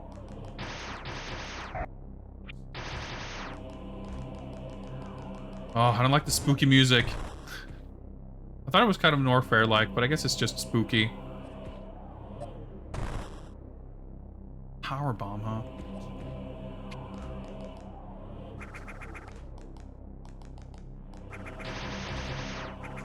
Well, I guess there was sort of kind of something to my theory about powering stuff up, but never different. I mean, that's still a guess, I suppose, but yeah, I would imagine that these gray doors aren't going to stay gray forever. Actually, fuck it, I can just... yeah, I can do that. P. Is this plasma? Yeah, the ghost chip. It's always going to be the ghost chip to me. Wreck chip. I mean, that has to be plasma. Also, I just realized that that's a little... I guess it's a... It looks like a little dinosaur holding the P on its back. I was going to say a Chozo, but I guess it looks like a... Well, birds or dinosaurs, whatever, same thing. I guess that's what they've... Though that little icon has always been, but I've never seen it that way. I've always seen it as some kind of just a high-tech gadgetry, like a little 90s Palm Pilot computer, whatever. Wait, how did I get in here? Wait, fuck, okay. Hang on. Okay, that's interesting. I guess I can't get back out the way I came.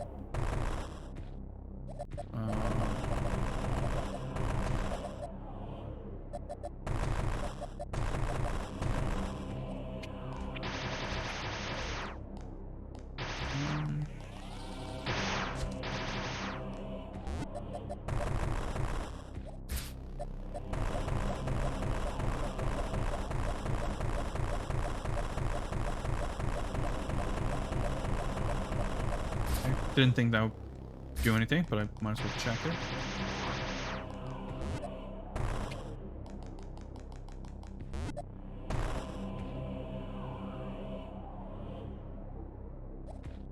Like, good thing we saved, I guess, but yeah, I wouldn't expect that this is gonna be a soft lock. Now, there we go.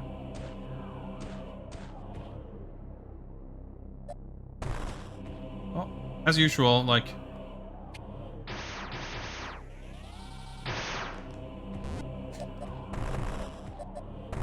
different, yeah. Whenever you end up in something akin to a dead end, the solution is usually kind of around the corner.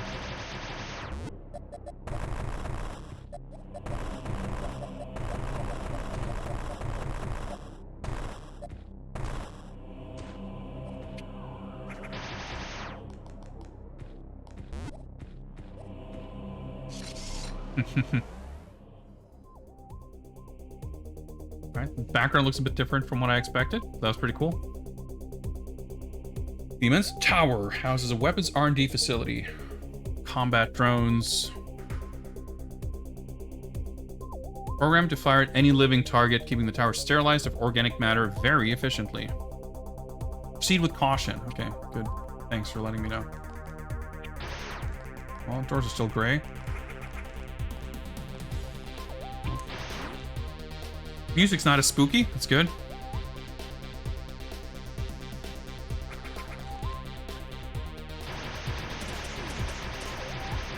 I don't know, Mr. Fu. Whenever I get trapped, I just roll into a ball and drop some bombs, and usually works out one way or the other.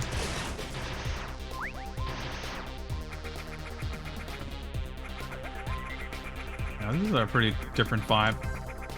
Okay, let's see if we can...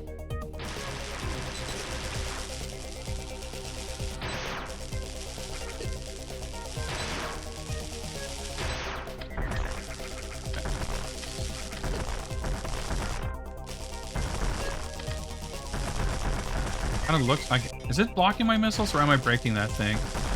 Like flashing? Yeah, there we go. Yikes, that's a pretty tough enemy. Okay.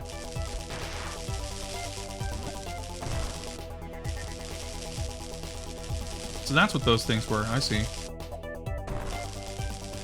Oh, fuck. Oh, shit. Oh, boy. My timing's excellent. Fuck.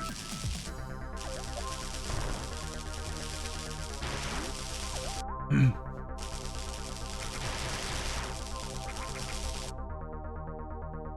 inside a robot suit. I don't know. I mean, I guess it's... I mean, we're organic enough. Okay. Auto repair.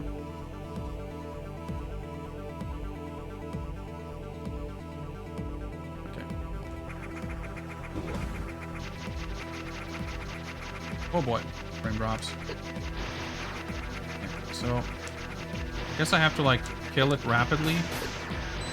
What it's... Okay, armor.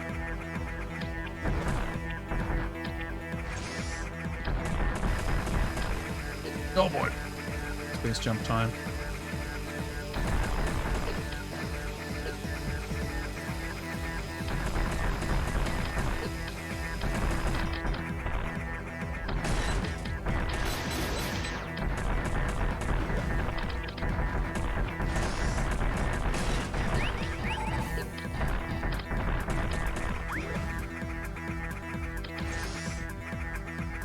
Spin at me? Nope.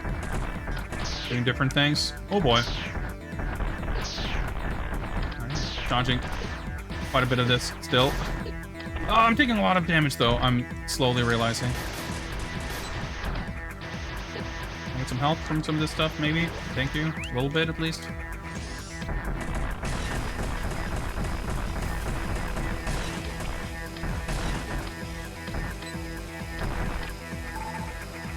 Ah, fucking space jump.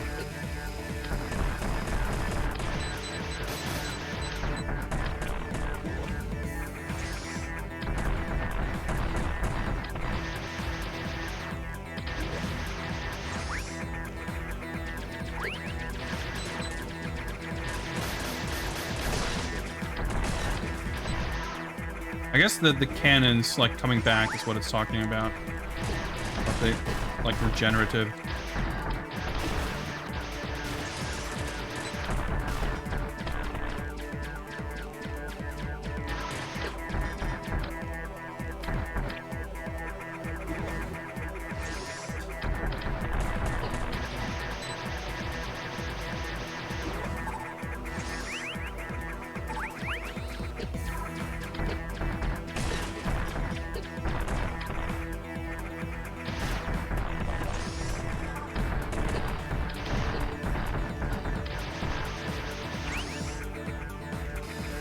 Ugh.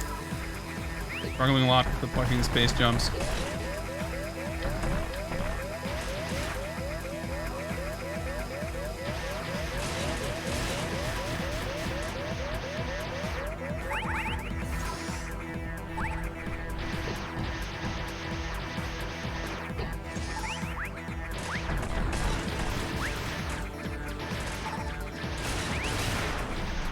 Okay, did we get it? I think we got it.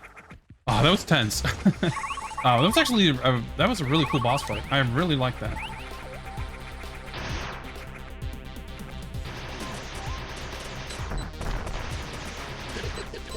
Shit.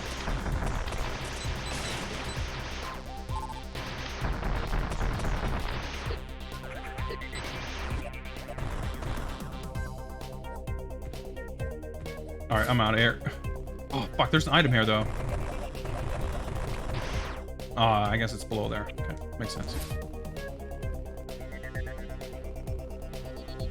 Of course, there's dudes here.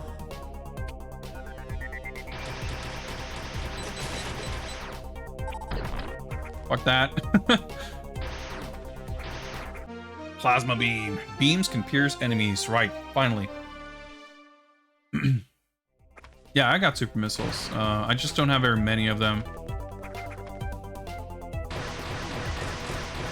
Pretty cool. Oh yeah, that seems a lot more powerful, and I guess I can pierce these dudes' shields now. Yeah. Ah, that's nice. Like, we didn't have to put up with, like, these enemies were definitely annoying, but we didn't have to put up with them for very long. Like, it's well paced, this game, I gotta say. Yeah, these guys should be a, you know, piece of cake now too. Ah, that's satisfying. Okay.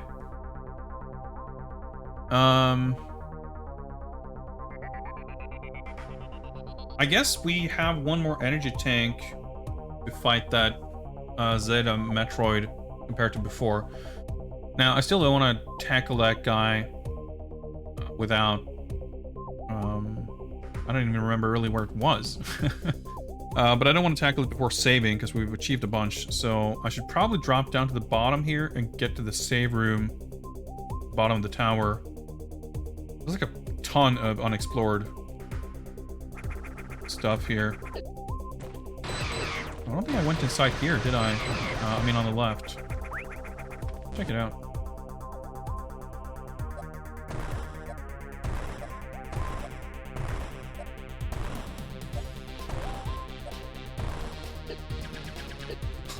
Fucking get out of there.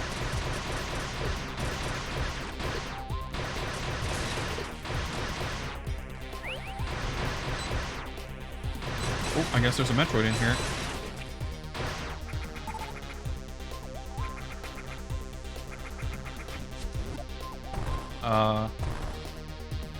Let's hope it's not a Zeta. Well, I shouldn't be locked in.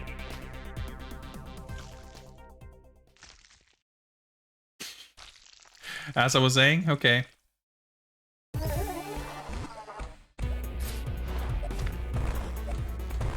Yeah. We're gonna peace out. Even though I'm probably similar in health to when I fought the last one. I mean, that didn't go well. I died. But, you know, it's marked on the map and everything. I don't see any reason to...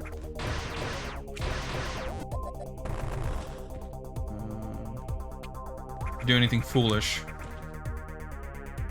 We know it's right there. That's so funny, by the way. The screen scrolled to the right to show the Metroid, so it's on the map, but the middle section of the room is still unexplored. It's funny. Ah, there's a save room right here.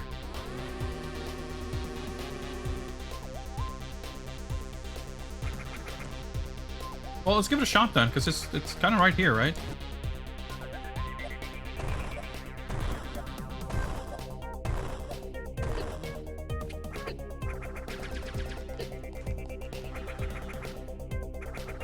Ah. The timing with the space jumps to the screen transitions are very weird. Savory room, yeah.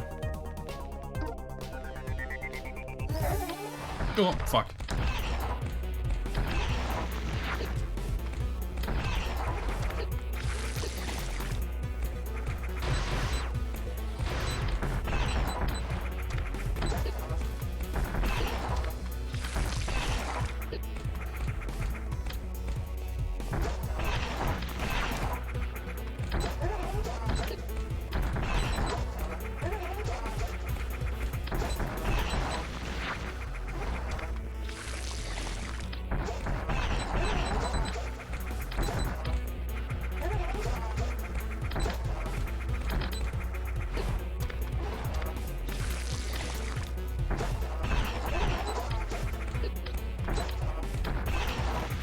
Parries.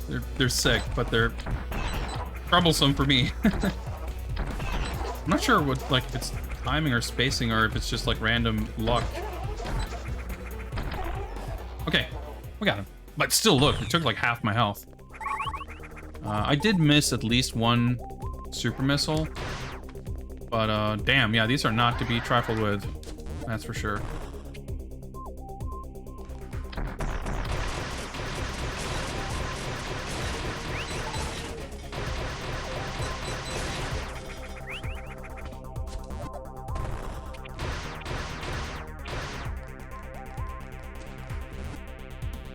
Well, we should definitely save.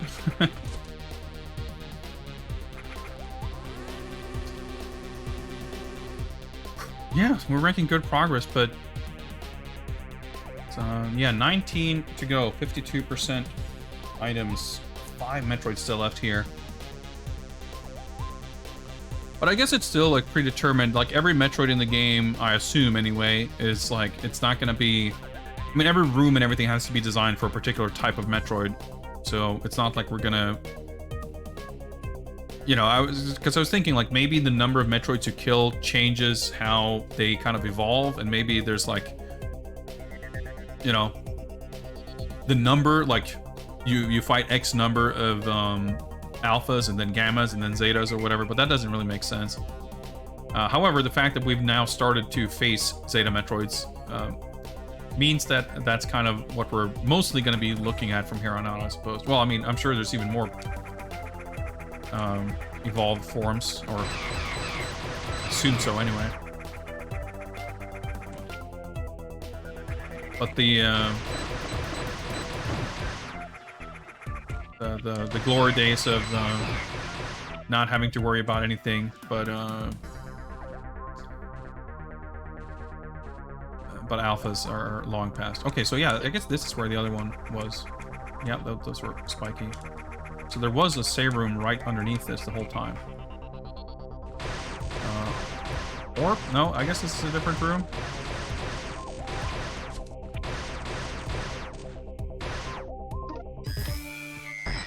Fucking hell.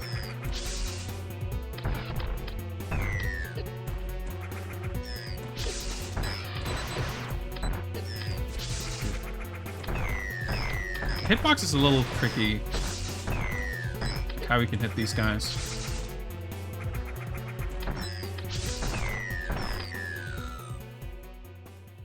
Just gotta make sure to stock up before we fight another Zeta, but we should have no problem doing so.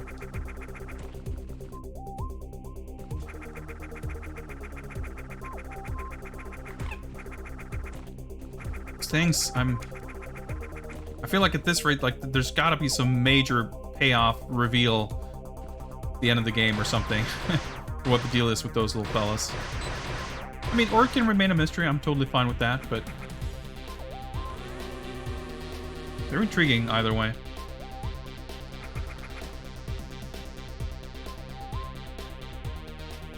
So that circle uncollected item in the middle of the tower, that's where we need the power bomb. So that's nothing to worry about. But I guess at some point below us, wherever that was, there's another Zeta Metroid. Might as well try to give that a shot. Yeah, that's our little hint for that, I guess. I guess it was up here, maybe? Oh my god, no, right, we did this thing too, I forgot.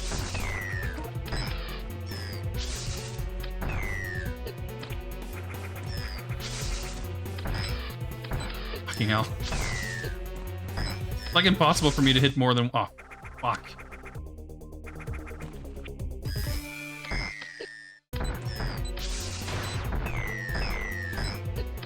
I never managed to hit more than one super missile on these guys per encounter. And I fuck up and start the encounter over anyway, but... I mean, I can do it with normal missiles anyway, but... Bit of a time waste.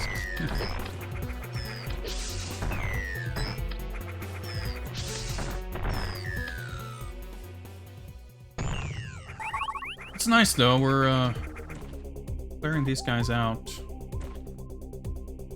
I think that...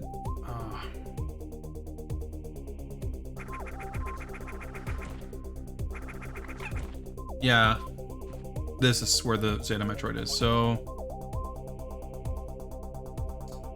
I think I should still be able to make it to the lower save room just fine, so let's just, a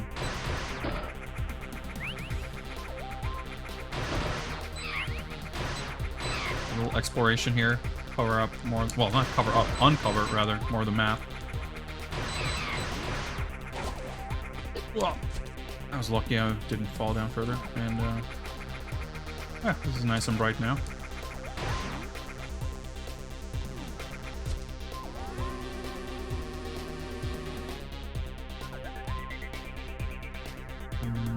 Yeah, there's still a lot more to... Well, I don't know if there's a lot more, but there's a whole tall area to the left that we can take a look at. But since we happen to know that there's a Metroid over there, I think we should dispatch of it. Or try at least.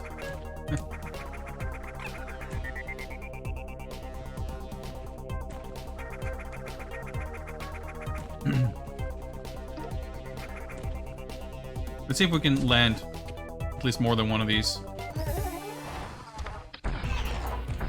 Nice. Okay, fuck that up.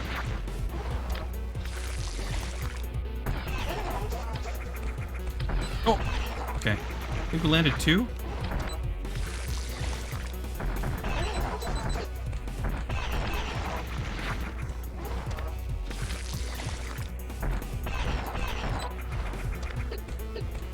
Dude, the combos.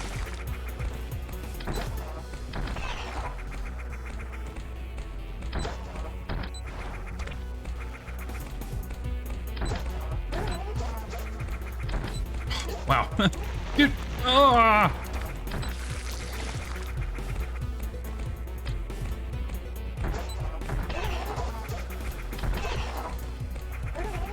Yeah, I think this is still going a lot better than our first attempt.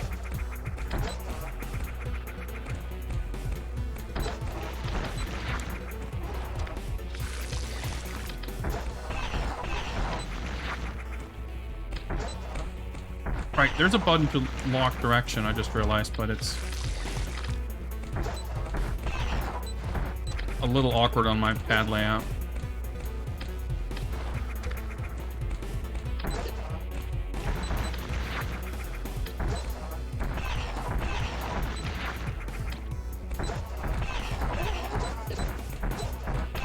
But I guess that's when you want to use that.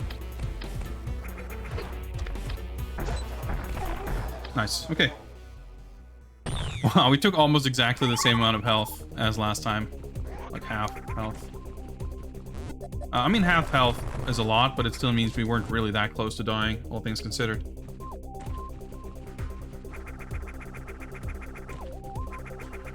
Alright, well, I suppose what makes sense here is to go back in the tower, go through, and see what's on the left side.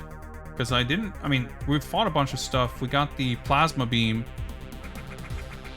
But to the best of my knowledge, we haven't really achieved anything here that's going to open up new paths to places with...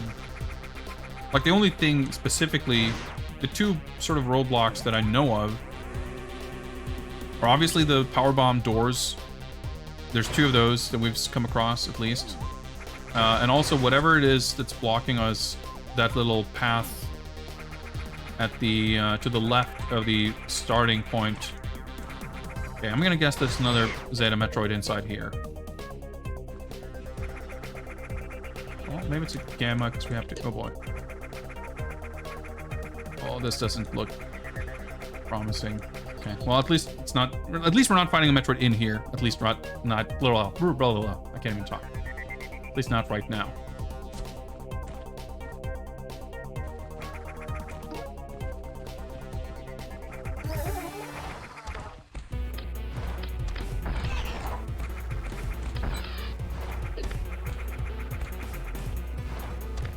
This like kind of sucks. The room's wider.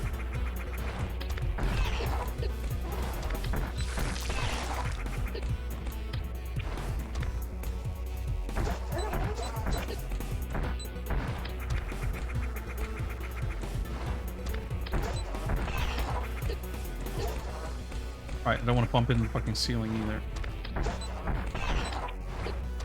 Oh, that sucks. You get like juggled. Alright.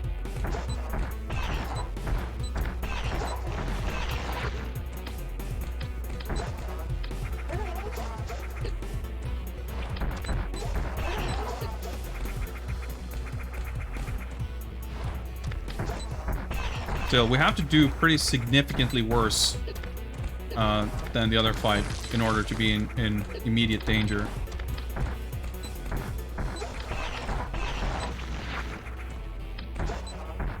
Figures this guy doesn't take damage from the spikes. There we go. Yeah, we were doing a little bit worse, I guess, but not too bad. Yeah, power bombs, I guess, is a pretty late game upgrade in this game too. We're down to 15 Metroids. Definitely good progress, that is for sure. Alright, gotta throw the needle here. The space jump is still kind of funky, but I do feel like it's easier to use here than it was in Zero Mission. A little more forgiving in the timing.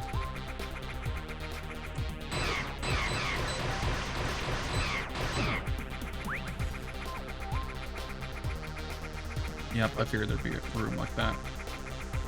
Can I... See, it's still finicky. I just want to, like, land and reset. So, yeah. Obviously, I'm not going to go in there right now. But that, I guess, is the final Metroid of this area. And actually, after I kill that, maybe that's going to cause another earthquake.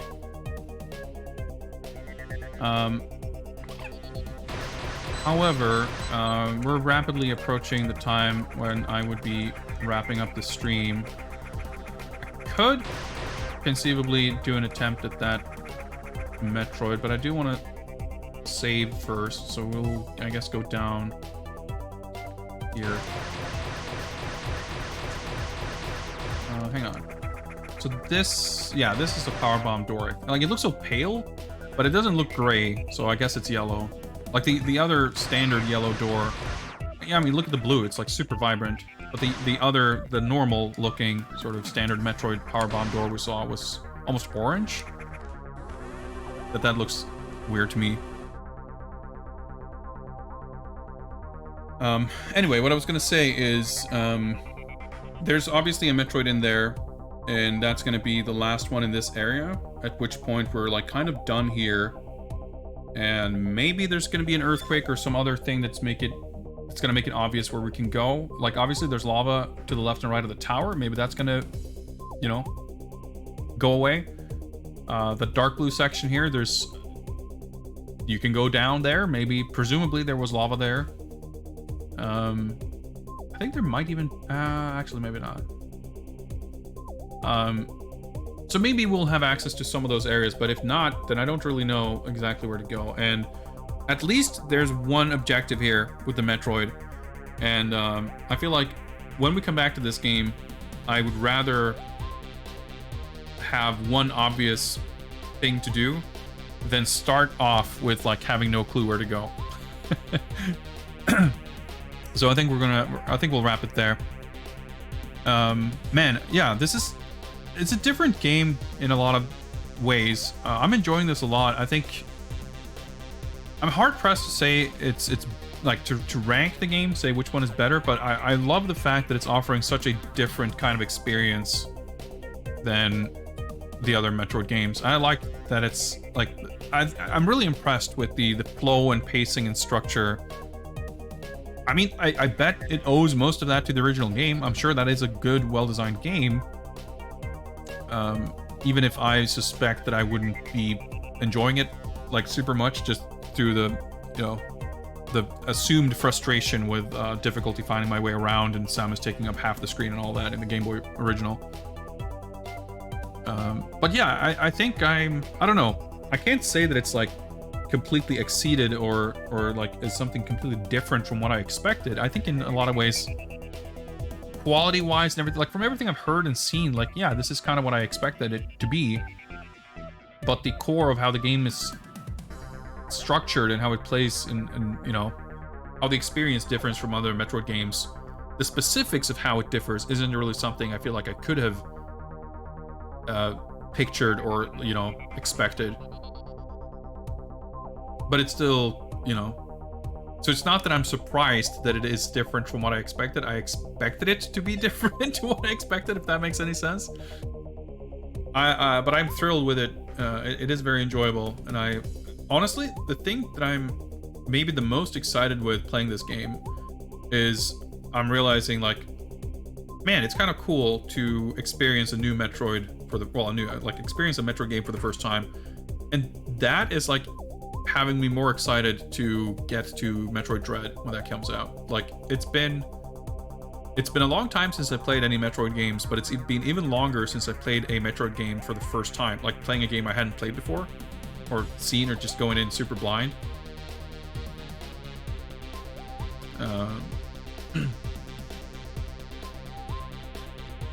So much to do with Metroid 2 than Zero Mission with Metroid.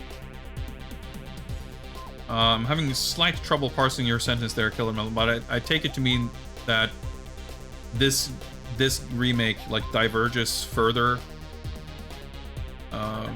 from the original than Zero Mission did. I guess I couldn't judge, aside from having not played the original version of this. I played Zero Mission, but I haven't played the original Metroid all that much.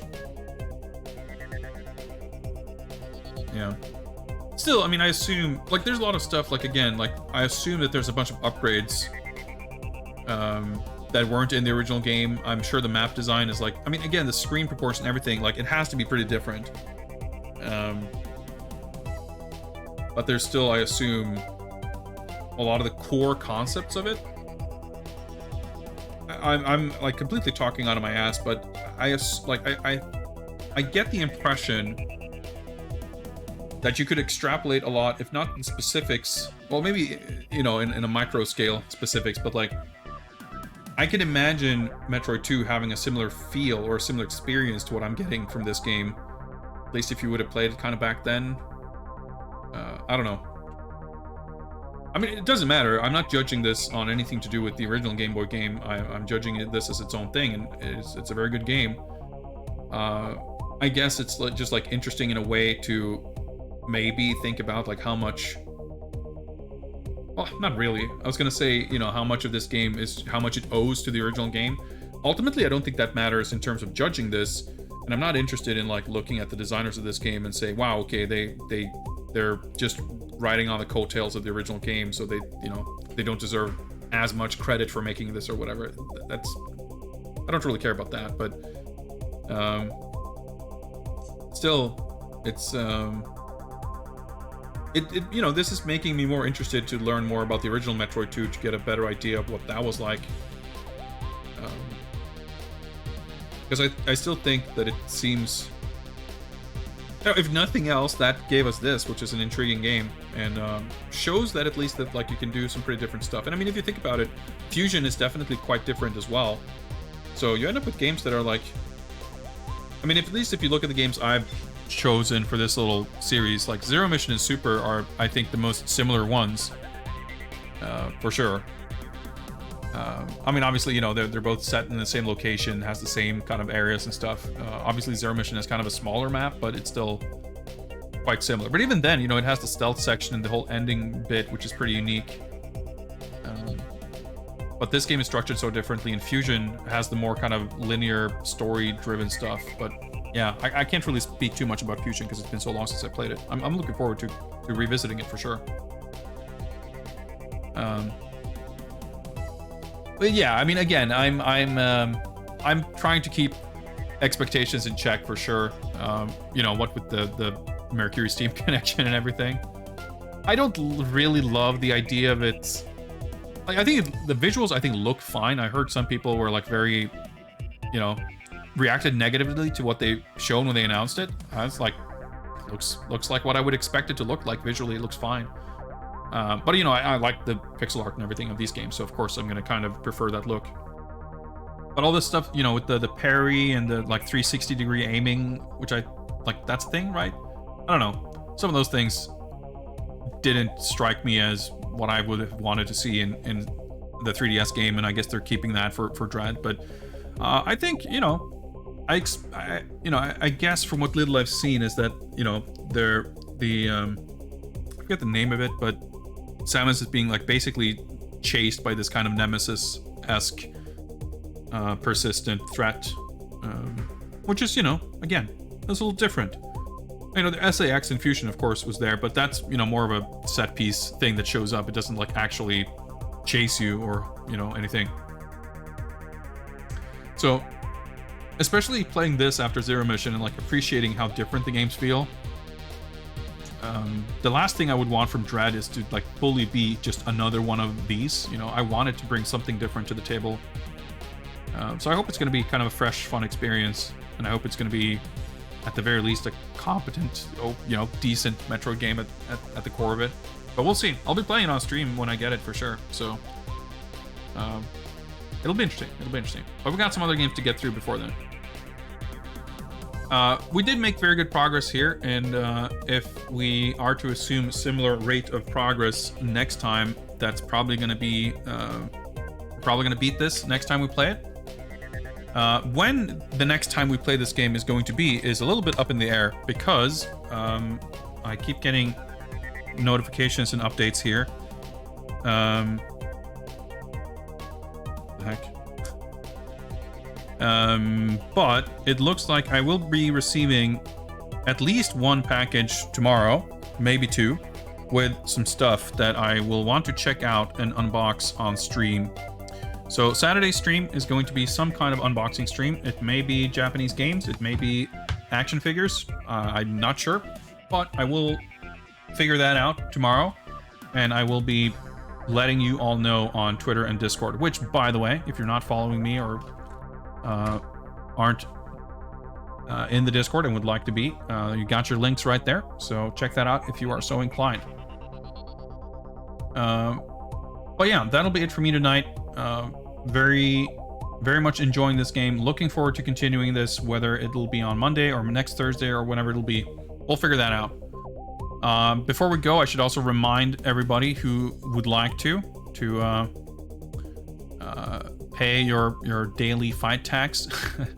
We're gathering funds for the community challenge for another Viewer's Choice versus Fighting Game bonus stream. So if you had intended to, don't forget to put your daily allowance of con coins into that. Before I leave you guys to your fate, I don't know. Let me see who else is streaming and who we can raid. Let's see. Let's see.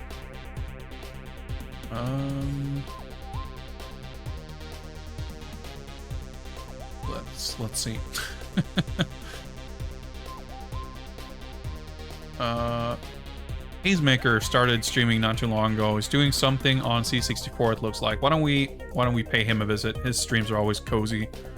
Let's get cultured and learn more about C64 stuff.